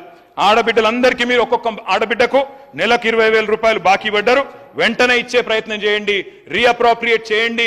I request the honourable finance minister, ఇంకేదైనా రంగానికి కోత పెట్టండి, కానీ మా ఆడబిడ్డల ఉసురు మంచిది కాదు. తప్పకుండా వారికి వెంటనే 2,500 రూపాయలు 1,67,00,000 మంది ఆడబిడ్డలకు ఇవ్వాలని చెప్పి నేను కోరుతా ఉన్నా. అధ్యక్ష, మహాలక్ష్ములకు మహామోసం, తులం బంగారం ఏమో తూచైపోయింది అధ్యక్ష. ప్రతి ఆడబిడ్డకి, యువతకి, అమ్మాయికి స్కూటీలు ఇస్తామన్నారు. స్కూటీలు లేవు కాదు అధ్యక్ష, మరి లాఠీలు మాత్రం పిల్లల మీద తిరుగుతూ ఉన్నాయి అధ్యక్ష. ఇక పిల్లల విషయానికి వస్తే అధ్యక్ష, విద్యార్థుల విషయానికి చాలా చెప్పారు అధ్యక్ష. 5 లక్షల విద్యా భరోసా కార్డు అన్నారు, ఇప్పటివరకు లేదు, బడ్జెట్లో రూపాయి లేదు. I request the honourable finance minister, రీఅప్రోప్రియేట్ చేయండి. పిల్లలకి ఏదైతే మీరు చెప్పారో 5 లక్షల విద్యా భరోసా కార్డు వెంటనే ఇచ్చి భరోసా ఇవ్వండి. మేము 1022 గురుకులాలు పెట్టి పేద పిల్లల్ని డాక్టర్లు, ఇంజనీర్లుగా చేసినాం. కానీ ఈరోజు చూస్తా ఉన్నాం, ఆ పేద బిడ్డలకి గురుకులాల్లో మీరు భోజనం కూడా సరిగా పెట్టడం లేదు. ఈరోజు ఆసుపత్రుల్లో వార్తలు, నా దగ్గర కటింగ్లు ఉన్నాయి, పేపర్ క్లిప్పింగ్లు, మీకు కావాలంటే పంపిస్తాను. భువనగిరి హాస్టల్లో విద్యార్థి ఫుడ్ పాయిజన్తో చనిపోయాడు మొన్ననే, ఎస్సీ వెల్ఫేర్ హాస్టల్లో. అదేవిధంగా జేఎన్టీయూ హాస్టల్లో ఎలుకలు, పిల్లులు సాంబార్లో ఈతలు కొడతా ఉన్నాయి. అదేవిధంగా ఇంకా చాలా గురుకులాల్లో ఇవాళ భోజనం నాణ్యత లేదని చెప్పి వాళ్ళు పిల్లలు విషాహారం తిని ఇవాళ ఇబ్బంది పడతా ఉన్నారు. ప్రభుత్వం దృష్టి పెట్టాలని చెప్పి నేను కోరుతా ఉన్నా. అధ్యక్ష, మాకు మెసేజ్లు వస్తూ ఉన్నాయి సార్, దయచేసి ఇది నేను ప్రభుత్వం దృష్టికి తీసుకొని వస్తా ఉన్నా. మేము అంబేద్కర్ ఓవర్సీస్ స్కాలర్షిప్ పేరిట సార్ అధ్యక్ష దళిత సమాజం నుంచి, దళిత కుటుంబాల గురించి, దళితుల జీవితాల గురించి, స్టూడెంట్స్ గురించి మాట్లాడుతున్న గౌరవ సభ్యులు సార్, నేను ఒకటే విషయం చెప్పదలుచుకున్నా సార్. అధ్యక్ష, మీ ద్వారా ఏదైతే తెలంగాణ రాష్ట్రం వచ్చే విషయంలో కానీ, తెలంగాణ ప్రత్యేక రాష్ట్రం ఏర్పాటు విషయంలో కానీ రాజ్యాంగ నిర్మాత డాక్టర్ బిఆర్ అంబేద్కర్ గారు ఆ రోజు ఆర్టికల్ 3 ప్రకారం చిన్న రాష్ట్రాలు ఏర్పడాలి, ఆ రోజు ఏర్పాటు చేసిన ఆర్టికల్ ప్రకారం వచ్చినటువంటి ఈ తెలంగాణ రాష్ట్రంలో మేము అనుకున్నాం, ఒక దళితునిగా, ఒక పెద్దపల్లి అర్జనవాడలో పుట్టిన వాడిగా, మరి దళిత కుటుంబంలోకి వెళ్ళి తెలంగాణ ఉద్యమంలో అప్పుడు నడుస్తున్న సందర్భంలో పడ్డ ఏ ఉద్యమంలో ఎక్కడ ముందు నిలబడ్డాన్నా మా దళిత సోదరుడు ఉంటాడు. ఆడ డప్పు కొట్టాలన్న మావోడే, కట్టె పట్టాలన్న మావోడే, ధర్నా చేయాలన్న మావోడే. మేము కేసీఆర్ గారు అనేక సందర్భాల్లో మాట్లాడితే మొదటి ముఖ్యమంత్రి ఏదైతే దళితుల్ని కుర్చీలో కూర్చుని పెడతా అంటే శబాస్రా అనుకుంటే కొందంత ఆశపడ్డం ద్వారా మేము ఎప్పుడు కూడా ముఖ్యమంత్రి పదవిని మేము ఆశించలే. కేసీఆర్ గారు ఉద్యమంలో అనేక సందర్భంలో పట్ట ఈ రాష్ట్రంలో మొదటి ముఖ్యమంత్రి ఎవరైతారంటే దళితుల్ని కుర్చీలో కూర్చుని పెడతా, కూర్చుండే పట్టపోతే తలకాయ నరుక్కుంటా అన్నాడు. తలకాయ నరుక్కోవాల్సిన అవసరం లేదు అధ్యక్ష. ఇంకొక మాట అన్నాడు, మాకు 3 ఎకరాల భూమి ఇస్తాడు. 3 ఎకరాల భూమి లేకపోతే తెలుసు అధ్యక్ష, భూమి లేకపోతే నేను భూమి కుర్చేసుకొని భూమి కొనిచ్చి భూమి ఇస్తాడు అధ్యక్ష. 2014 నుంచి 2023-24 వరకు ఈరోజు దళితులకు ఈ రాష్ట్రంలో అత్యంతంగా మోసం చేసినటువంటి ప్రభుత్వం ఏది ఉన్నదంటే అది టీఆర్ఎస్-బీఆర్ఎస్ ప్రభుత్వం అని చెప్పేసి నేను చెప్తున్నా అధ్యక్ష. ఈరోజు లెక్కలతో సహా చెప్తున్నా అధ్యక్ష. ఒక దళితునిగా, ఒక రాజ్యాంగ నిర్మాత అంబేద్కర్ యొక్క దేవుడిగా మేము అనుకున్నటువంటి మేము ఆ వర్గం నుంచి వచ్చిన వారిగా మాకు ఎంత బాధ అవుతుందంటే కొత్తగా ఎన్నికైనాం, మేము శాసనసభగా కొత్తగా ఎన్నికైతే మీరు 2000 ఏదైతే గౌరవ కేటీఆర్ గారు నేను జిల్లా పరిషత్ చైర్మన్ చేసినప్పటి నుంచి శాసనసభ్యుడిగా వారు తెలుసు, వారు మాట్లాడే మాట చతురత కానీ, హరీష్ రావు మాట్లాడే చతురత కానీ వాళ్ళకి ఎట్లున్నదంటే వీళ్ళందరూ వచ్చి ఈ కుర్చీలను ఎందుకు కూర్చున్నారు, ఎవరు దేనికి వచ్చి కుర్చీలో కూర్చున్నారు. 10 సంవత్సరాలు మేము అనుకున్నాం, ఇంకా మాది 10 సంవత్సరాలు మేము అనుకొని మేము పెద్ద పెద్ద బంగాలు కట్టుకున్నాము, సిగరెట్లు కట్టుకున్నాము, ఇవాళ ఎందుకు కూర్చుంటారని ఆక్రోషంగా ఉన్నారు తప్ప. అయ్యా అని ఒకటే విషయం చెప్తున్నా అధ్యక్ష మీ ద్వారా, 2014-15 నుంచి 2023-24 వరకు రాష్ట్రంలో మా దళితులకు ఖర్చు పెట్టిన డబ్బు 73,783 కోట్ల రూపాయలు వీళ్ళు బడ్జెట్లో చూపెట్టిళ్ళు. ఖర్చు పెట్టింది ఎంతయ్యా అంటే 28,135 కోట్ల రూపాయలే ఈ రోజు వరకు ఖర్చు పెట్టిల్లయ్యా. 73,783 కోట్ల రూపాయలు ఈ రోజు 2014-15 నుంచి 2023-24 వరకు వాళ్ళు బడ్జెట్లో ప్రవేశపెట్టిళ్ళు. ఆ రోజు 2013లో ఎస్సీ సప్లైన్ ద్వారా మా డబ్బులు మాకు ఖర్చు పెడతాననే డబ్బులు యొక్క మరి ఏదైతే చట్టాన్ని చేసి చట్ట ప్రకారం మాకు రావాల్సిన డబ్బులు ఏదైతున్నదో, మాకు ఖర్చు పెట్టాల్సిన డబ్బులు ఏదైతున్నదో ఖర్చు పెట్టలేదు అధ్యక్ష. మన దళిత బంధు విషయంలో ఎంత బాధాకరమైన విషయం అధ్యక్ష. నేను అధ్యక్ష అని చెప్తున్నా అధ్యక్ష, దళిత బంధుకు సంబంధించినటువంటి జీవో అధ్యక్ష ఇది. ఈ జీవో సంబంధించినటువంటి నేను జిల్లా పరిషత్ చైర్మన్గా పనిచేసిన అధ్యక్ష. ఏదైనా జీవో ఇస్తే సెలక్షన్ సంబంధించిన గైడ్ లైన్స్ ఇస్తారు. ఎవరు సెలక్షన్స్లో ఉండాలి, ఎవరి ద్వారా సెలక్షన్ జరగాలి, ఏ విధంగా జరగాలి, ఎలిజిబిలిటీస్ ఏమున్నాయని చెప్పి ఇస్తారు అధ్యక్ష. ఏ విధంగా ఇచ్చిన అధ్యక్ష 21, 22 జీవోలో స్థానికంగా ఉన్న కలెక్టర్ గారు, స్థానికంగా ఉన్నట్టు ప్రజాప్రతినిధులు వాళ్ళ యొక్క టీఆర్ఎస్ బీఆర్ఎస్ వాళ్ళు లిస్టులు ఇస్తే ఇచ్చింది అధ్యక్ష. అది కూడా ఎంతమందికి ఇచ్చింది అధ్యక్ష? దళిత బంధు వీళ్ళు 39,841 కోట్ల వాళ్ళు చూపెట్టి ఇచ్చింది కేవలం 3,884 కోట్ల రూపాయలే మా దళిత బంధుకు సంబంధించిన దళిత సోదరులకు ఇవ్వడం జరిగింది. అది కూడా ఎవరికి ఇచ్చిన అధ్యక్ష అంటే టీఆర్ఎస్ బీఆర్ఎస్ పింక్ కలర్ కప్పుకొని గ్రామాల్లో పట్టి వాళ్ళకి భజన చేసినటువంటి తప్ప పేదవాళ్ళకి ఎవరికైనా ఒక్కరికి ఇచ్చినట్లయితే నేను దేనికంటే దానికి సిద్ధమే అంటున్నా. పేదవాళ్ళు ఉన్నటువంటి దళిత కుటుంబాలకు సంబంధించినటువంటి ఆ కుటుంబానికి ఆధారం లేని వాళ్ళకి ఎవరికైనా దళిత మంది ఇచ్చిందని ఎక్కడ చూపెట్టమనండి అధ్యక్ష. నా జగిత్యాల జిల్లాకు సంబంధించినటువంటి ఎస్సీ కార్పొరేషన్ ఎవరైతే ఉన్నారో ఒక ఎంపీడీ స్థాయి అధికారిని నా దగ్గర పెట్టాడు. నా జిల్లాలో ఎవరున్నారు అధ్యక్ష? సాంఘిక సంక్షేమ మంత్రి, మొన్నటి వరకు బీఆర్ఎస్ టీఆర్ఎస్ పార్టీలో విప్పుగా మంత్రిగా ఉన్నాడు ఆయన, శాఖ మంత్రి. నేను కూడా అనుకున్నా అరే కొప్పలీశ్వర్ ఇక్కడ టీఆర్ఎస్ పార్టీలో విప్ అయ్యాడు, మొన్న మంత్రి అయ్యాడు. మంత్రి ఎట్లా అయిందో తెలుసాయా? నా కడుపు కొట్టేప్పుడు ఎలక్షన్ ఆఫీసులో ఉన్నటువంటి కౌంటింగ్ లో కింద మీద చేసి గెలిచిండు, మంత్రి అయ్యాడు. గెలిచి అయితే సోషల్ మినిస్టర్ అయినాక మొత్తం జిల్లాకు సంబంధించిన అందరికీ దళితులకు దళిత మంది ఇస్తాడు, ఎస్సీ కార్పొరేషన్ ఎస్సీ వాళ్ళు లోన్లు ఇస్తాడు, దళితులను ఆదుకుంటారంటే అధ్యక్ష ఆ విధంగా అన్యాయం జరిగింది. ఇంకొక విషయం చెప్తున్నా అధ్యక్ష, అధ్యక్ష ద్వారా సభ్యులకు చెప్పేది అధ్యక్ష, ఏదైతే ఇప్పుడే చెప్పిన మా కేటీఆర్ గారు చెప్తున్నారు, ఇప్పుడే గౌరవ సభ్యులు అమెరికాకు పోతుంటే మా అమెరికాకు పోయినట్టు పిల్లలకు పెద్ద ఎత్తున లోన్లు ఇచ్చినట్టు అధ్యక్ష. ఇప్పటి వరకు 1,800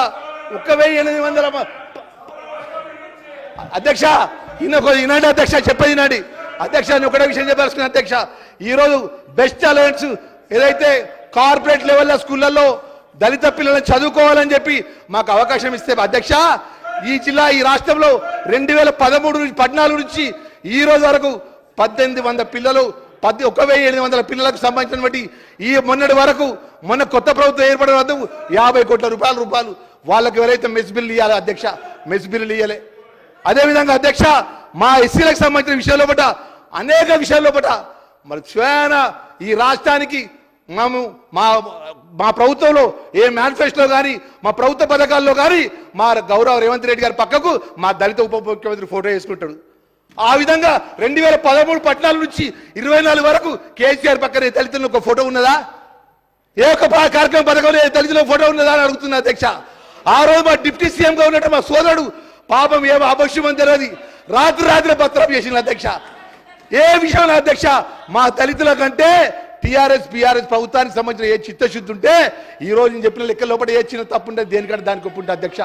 సభాముఖంగా చెప్తున్న అధ్యక్ష, ఇన్ని విధంగా దళితులకు అన్యాయం చేసి నష్టం చేసి ఇలా మా మెస్లకు సంబంధించిన బిల్లు ఏంది అధ్యక్ష? మా పిల్లలు చదువుకుంటే ఒక 1000 రూపాయలు ఇస్తారు అధ్యక్ష నెలకు. మెస్ బిల్ ఒక 1000 రూపాయలు అధ్యక్ష మేము చదువుకుంటే 5వ తరగతి నుంచి 10వ తరగతి చదువుకుంటే ఇంటర్మీడియట్ చదువుకుంటే 1,100-1,500 అధ్యక్ష. ఈ విధంగా మేము ఎస్సీలను బాగుపరిచినాం, పేదవాళ్ళం బాగుపరిచినాం, అన్ని విధాలా మేలు చేసినాం. అంటే 2014 నుంచి 15 నుంచి 23-24 వరకు 10 సంవత్సరాలు రాజ్యమేలు వాళ్ళే అధికారం ఉన్నారు.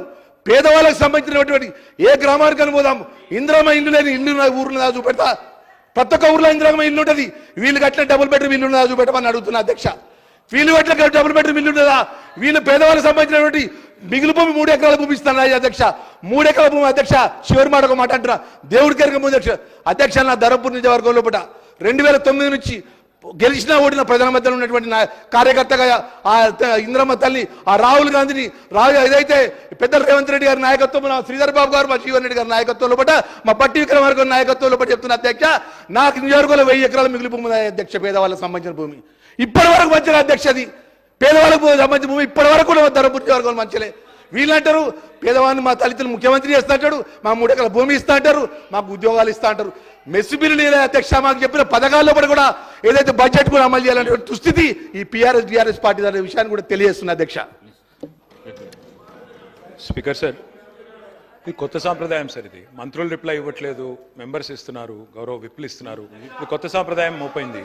అధ్యక్ష నేను ఒకటే కోరుతున్నాను, వారికి ఇంత ఆవేశం అవసరం లేదు అధ్యక్ష. మైక్ ఇవ్వండి, తప్పకుండా వారు మాట్లాడాలంటే సావధానంగా మాట్లాడమనండి.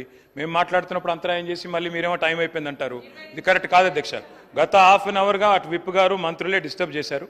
దయచేసి మీరు నాకు సమయం ఇవ్వాలి అధ్యక్ష. ట్రైనింగ్ లేదని ఎందుకన్నాను అధ్యక్ష? నేను ఒకటే కారణంతో అన్నా. ఇవాళ విప్లు మాట్లాడినా మంత్రులు మాట్లాడినా సమాచార లోపంతో మాట్లాడుతున్నారు అధ్యక్ష. గౌరవనీయ మంత్రి గారు అంటారు డబుల్ బెడ్రూమ్ ఇల్లు ఎక్కడ కట్టినారు? మనం కూర్చున్న హైదరాబాద్లోనే 1,00,000 డబుల్ బెడ్రూమ్ ఇల్లు కట్టినాం. కావాలంటే మున్సిపల్ మంత్రిని అడగండి, అధికారులను అడగండి, చెక్ చేసుకోండి అధ్యక్ష. వారు మాట్లాడుతూ అంటారు మేనిఫెస్టోలో దళిత ముఖ్యమంత్రి అని పెట్టినామంటారు. మేము ఎక్కడా పెట్టలేదు మేనిఫెస్టోలో, కావాలంటే మీరు చూపెట్టండి, చర్చ పెట్టండి. పెట్టలేదు Sridhar Babu. Correct yourself I'm telling you, correct yourself అధ్యక్ష. వీళ్ళకి ఇంత బాధ ఎందుకు అధ్యక్ష? నేను అంటున్నా అంబేద్కర్ మీద ప్రేమ పొంగిపోతుంది వీళ్ళకి. నేను అడుగుతా ఉన్నా, మెస్సు ఛార్జీలు, అంబేద్కర్ మీద ప్రేమ అంటే మేము ఏమంటున్నాం అధ్యక్ష? మేము ప్రపంచంలోనే అతిపెద్దదైన 125 అడుగుల ఎత్తున్న డాక్టర్ బాబాసాహెబ్ అంబేద్కర్ విగ్రహం మేము పెట్టినాం. సచివాలయానికి డాక్టర్ బాబాసాహెబ్ పేరు పెట్టినాం. మీకు మొన్న ఏప్రిల్ 14 నాడు ఆ 125 అడుగుల ఎత్తున్న అంబేద్కర్ విగ్రహానికి కనీసం పూలు జల్లే సంస్కారం కూడా లేని ప్రభుత్వం ఇది. వాళ్ళు మాట్లాడితే ఎట్లా అధ్యక్ష? నేను అడుగుతా ఉన్నా ఇంకొక మాట. నేను ఏమన్నా అధ్యక్ష? హాస్టల్ ఈ మంత్రుల రన్నింగ్ కామెంటరీ ఏంది అధ్యక్ష? మైక్ ఇవ్వండి సార్, మైక్ ఇవ్వండి. వాళ్ళకి ఏం పద్ధతి సార్ ఇది అధ్యక్ష? నేనేమంటున్నా అధ్యక్ష? మెస్ ఛార్జీల గురించి మాట్లాడుతున్నారు అధ్యక్ష. వీళ్ళ విచిత్రం ఏంటంటే ఇలా పాపం తెలియదు. కాంగ్రెస్ పార్టీ ఏదో నిన్ననే ఆకాశంలో చూడిపడ్డట్టు, ఇదివరకు లేనట్టు 50 ఏళ్ళు ఈ దేశాన్ని నడిపింది, రాష్ట్రాన్ని నడిపింది మీరే కదా. ఈ సమస్యలన్నిటికీ శతకోటి సమస్యలకు మీరు కాదా మూలం? ఇలా మీరు మాట్లాడితే ఎట్లా అధ్యక్ష? మెస్ ఛార్జీలు ఎంత పెంచినామో సభ్యులకు తెలియదు. మా ప్రభుత్వంలో ఎవరు దండం పెట్టాల్సిన అవసరం లేదు, దరఖాస్తు పెట్టాల్సిన అవసరం లేదు, ధర్నా పెట్టాల్సిన అవసరం లేదు. ఇవాళ మేము మెస్ ఛార్జీలు పెంచాం. మీకు చేతనైతే ఇంకా పెంచండి, మేము వద్దంటలేదు కదా. దళిత బంధు గురించి మాట్లాడారు. నేను అడుగుతున్నా అధ్యక్ష, 75 ఏళ్లలో భారతదేశ స్వాతంత్రానంతరం 75 ఏళ్లలో ఏ ముఖ్యమంత్రి గాని ఏ ప్రధానమంత్రి గాని ఒక దళిత కుటుంబానికి 10 లక్షల రూపాయలు ఇవ్వాలన్న ఆలోచన కేసీఆర్ వచ్చేదాకా చేసిండు అధ్యక్ష. మరి ఇలా వీళ్ళు మాట్లాడితే ఎట్లా అధ్యక్ష? నేను అడుగుతా ఉన్నా అధ్యక్ష, I'm saying it with utmost sincerity అధ్యక్ష. హాస్టళ్లలో ఇన్సిడెంట్లు జరుగుతా ఉన్నాయి, ఎలుకలు వస్తున్నాయి, పిల్లలు విషాహారం తిని ఇబ్బంది పాలవుతున్నారు. గౌరవ మంత్రి గారికి, డిప్యూటీ సీఎం గారికి హౌస్ ఆర్డర్లో పెట్టండి సార్. డిప్యూటీ సీఎం గారికి పంపండి, దయచేసి చూడమని చెప్పండి. పేద విద్యార్థులకు వాళ్ళ విదేశీ విద్య కళ నెరవేర్చాలని చెప్పి 6,651 మంది పేద విద్యార్థులకు అంబేద్కర్ ఓవర్సీస్ స్కాలర్షిప్ పేరు మీద, మహాత్మా జ్యోతిబా ఫూలే స్కాలర్షిప్ పేరు మీద, అదే మాదిరిగా మౌలానా అబుల్ కలాం ఆజాద్ స్కాలర్షిప్ పేరు మీద దాదాపు 6,650 మందిని 20 లక్షల రూపాయలు చొప్పునిచ్చి పంపించినాం. ఇవాళ వాళ్ళు మాకు మెసేజ్లు చేస్తా ఉన్నారు, అన్న మొదటి ఇన్స్టాల్మెంట్ మీ ప్రభుత్వం ఇచ్చింది, ప్రభుత్వం మారింది, కాంగ్రెస్ ప్రభుత్వం వచ్చింది, రెండో ఇన్స్టాల్మెంట్ వస్తలేదు అని లండన్ నుంచి, అమెరికా నుంచి మెసేజ్లు వస్తున్నాయి. అవన్నీ ఫార్వర్డ్ చేయమంటే నేను బట్టి విక్రమార్క గారికి ఫార్వర్డ్ చేస్తాను అధ్యక్ష. మీరు చెప్పారు మీకు నిజంగా దళితుల మీద ప్రేమ ఉంటే నేను అడుగుతా ఉన్నా, మీరు చెప్పారు దళిత బంధు కాదు అంబేద్కర్ అభయ హస్తం తెస్తాం, 10 లక్షలు కాదు 12 లక్షలు ఇస్తామన్నారు. 10 పైసలు కేటాయించలేని మాట వాస్తవం కాదా? ఈ బడ్జెట్ లో మీకున్నదా ప్రేమ? ఉన్న దళిత బంధు చెక్కులే ఆపుతున్నారు. మేమిచ్చిన రెండో విడత చెక్కులకే గతి లేదు. ఇవాళ వారు మాట్లాడితే ఎట్లా? I request deputy chief minister, I request finance minister, sir I humbly request you మీరు దయచేసి అంబేద్కర్ అభయ హస్తం అని మీరు ఏదైతే చెప్పారో 12 లక్షల రూపాయలు ఇస్తామని చెప్పారు. ఇవాళ దళిత జాతి మొత్తం మీ వైపు చూస్తా ఉంది. మీరు ఆ ఉన్నతమైన సీట్లో కూడా కూర్చోవాలని నేను ఆశిస్తా ఉన్నా. మొదలు నా ప్రసంగమే దాంతో మొదలు పెట్టినా. అందుకే నేను అంటా ఉన్నా, బట్టి విక్రమార్కన్నా దయచేసి మీరు 10 లక్షలు కాదు 12 లక్షలు ఇస్తామన్న మాట నిలుపుకోండి, రీఅప్రోప్రియేట్ చేయండి. అవసరమైతే వేరే కాడ కోతలు పెట్టండి. అనవసర ఆర్భాటాలకు, అనవసర పేపర్ ప్రకటనలకు పోయిన దానికంటే ఓ 10 దళిత కుటుంబాలను బాగు చేసే ప్రయత్నం తప్పకుండా చేయండి అని చెప్పి, రీఅప్రోప్రియేట్ చేయమని చెప్పి నేను కోరుతా ఉన్నా అధ్యక్ష. I represent Sircilla. Please sir గంట సేపు వాళ్ళు మాట్లాడి ఇది ఏం సార్, ఇది అప్రోప్రియేషన్ సార్, ఇది నడపండి సార్ 12 దాకా. మేము వద్దంటున్నామా sir? Let me speak sir. Interrupt చేసి మళ్ళీ ఇట్లా చేయడం కరెక్ట్ కాదు సార్. దయచేసి తమని కోరుతా ఉన్నా, మాకు అవకాశం ఏంటి అధ్యక్ష. బీసీ వెల్ఫేర్ లో అధ్యక్ష మేము ఆశించాం అధ్యక్ష. డిక్లరేషన్ ఇచ్చారు. ఏమన్నారు అధ్యక్ష? బీసీ వెల్ఫేర్ డిక్లరేషన్ లో మేము సంవత్సరానికి 20,000 కోట్ల చొప్పున 1,00,000 కోట్లు మేము 5 ఏళ్లలో పెడతామన్నారు అధ్యక్ష. I request the government, I thank the government, I request the government. వారిని కోరుతున్నా, I wish you all success. తప్పకుండా 1,00,000 కోట్లు ఖర్చు పెట్టండి. ఈ సంవత్సరం మీరు కేవలం అందులో మీరు చెప్పిన దానిలో 50% కూడా పెట్టలేదు బడ్జెట్లో బీసీ వెల్ఫేర్కి. దయచేసి రీఅప్రోప్రియేట్ చేయండి. జనాభాలో 50% ఉన్న బలహీన వర్గాలకు మీరిచ్చిన మాట ప్రకారం నేనేం విమర్శ చేయడం లేదు, దయచేసి నిలుపుకోండి. మా ప్రభాకర్ గారు నిన్న, అదేవిధంగా మా శ్రీధర్ బాబు గారు, మా ఉమ్మడి కరీంనగర్ జిల్లా మంత్రుల అధ్యక్ష, వారిని నిన్న కలిసిన నేను, వారు నన్ను పిలిచారు, వారే అడిగినారు మరి సిరిసిల్లలో ఏం చేద్దాం అని అడిగారు అధ్యక్ష. నేను వారిని కోరుతా ఉన్నా అధ్యక్ష, నేనేదో రాజకీయ ప్రసంగం చేయడానికి రాలేదు అధ్యక్ష. అధ్యక్ష, ఇక్కడ నేను వారికి లిస్టు కూడా పంపుతా ఉన్నా.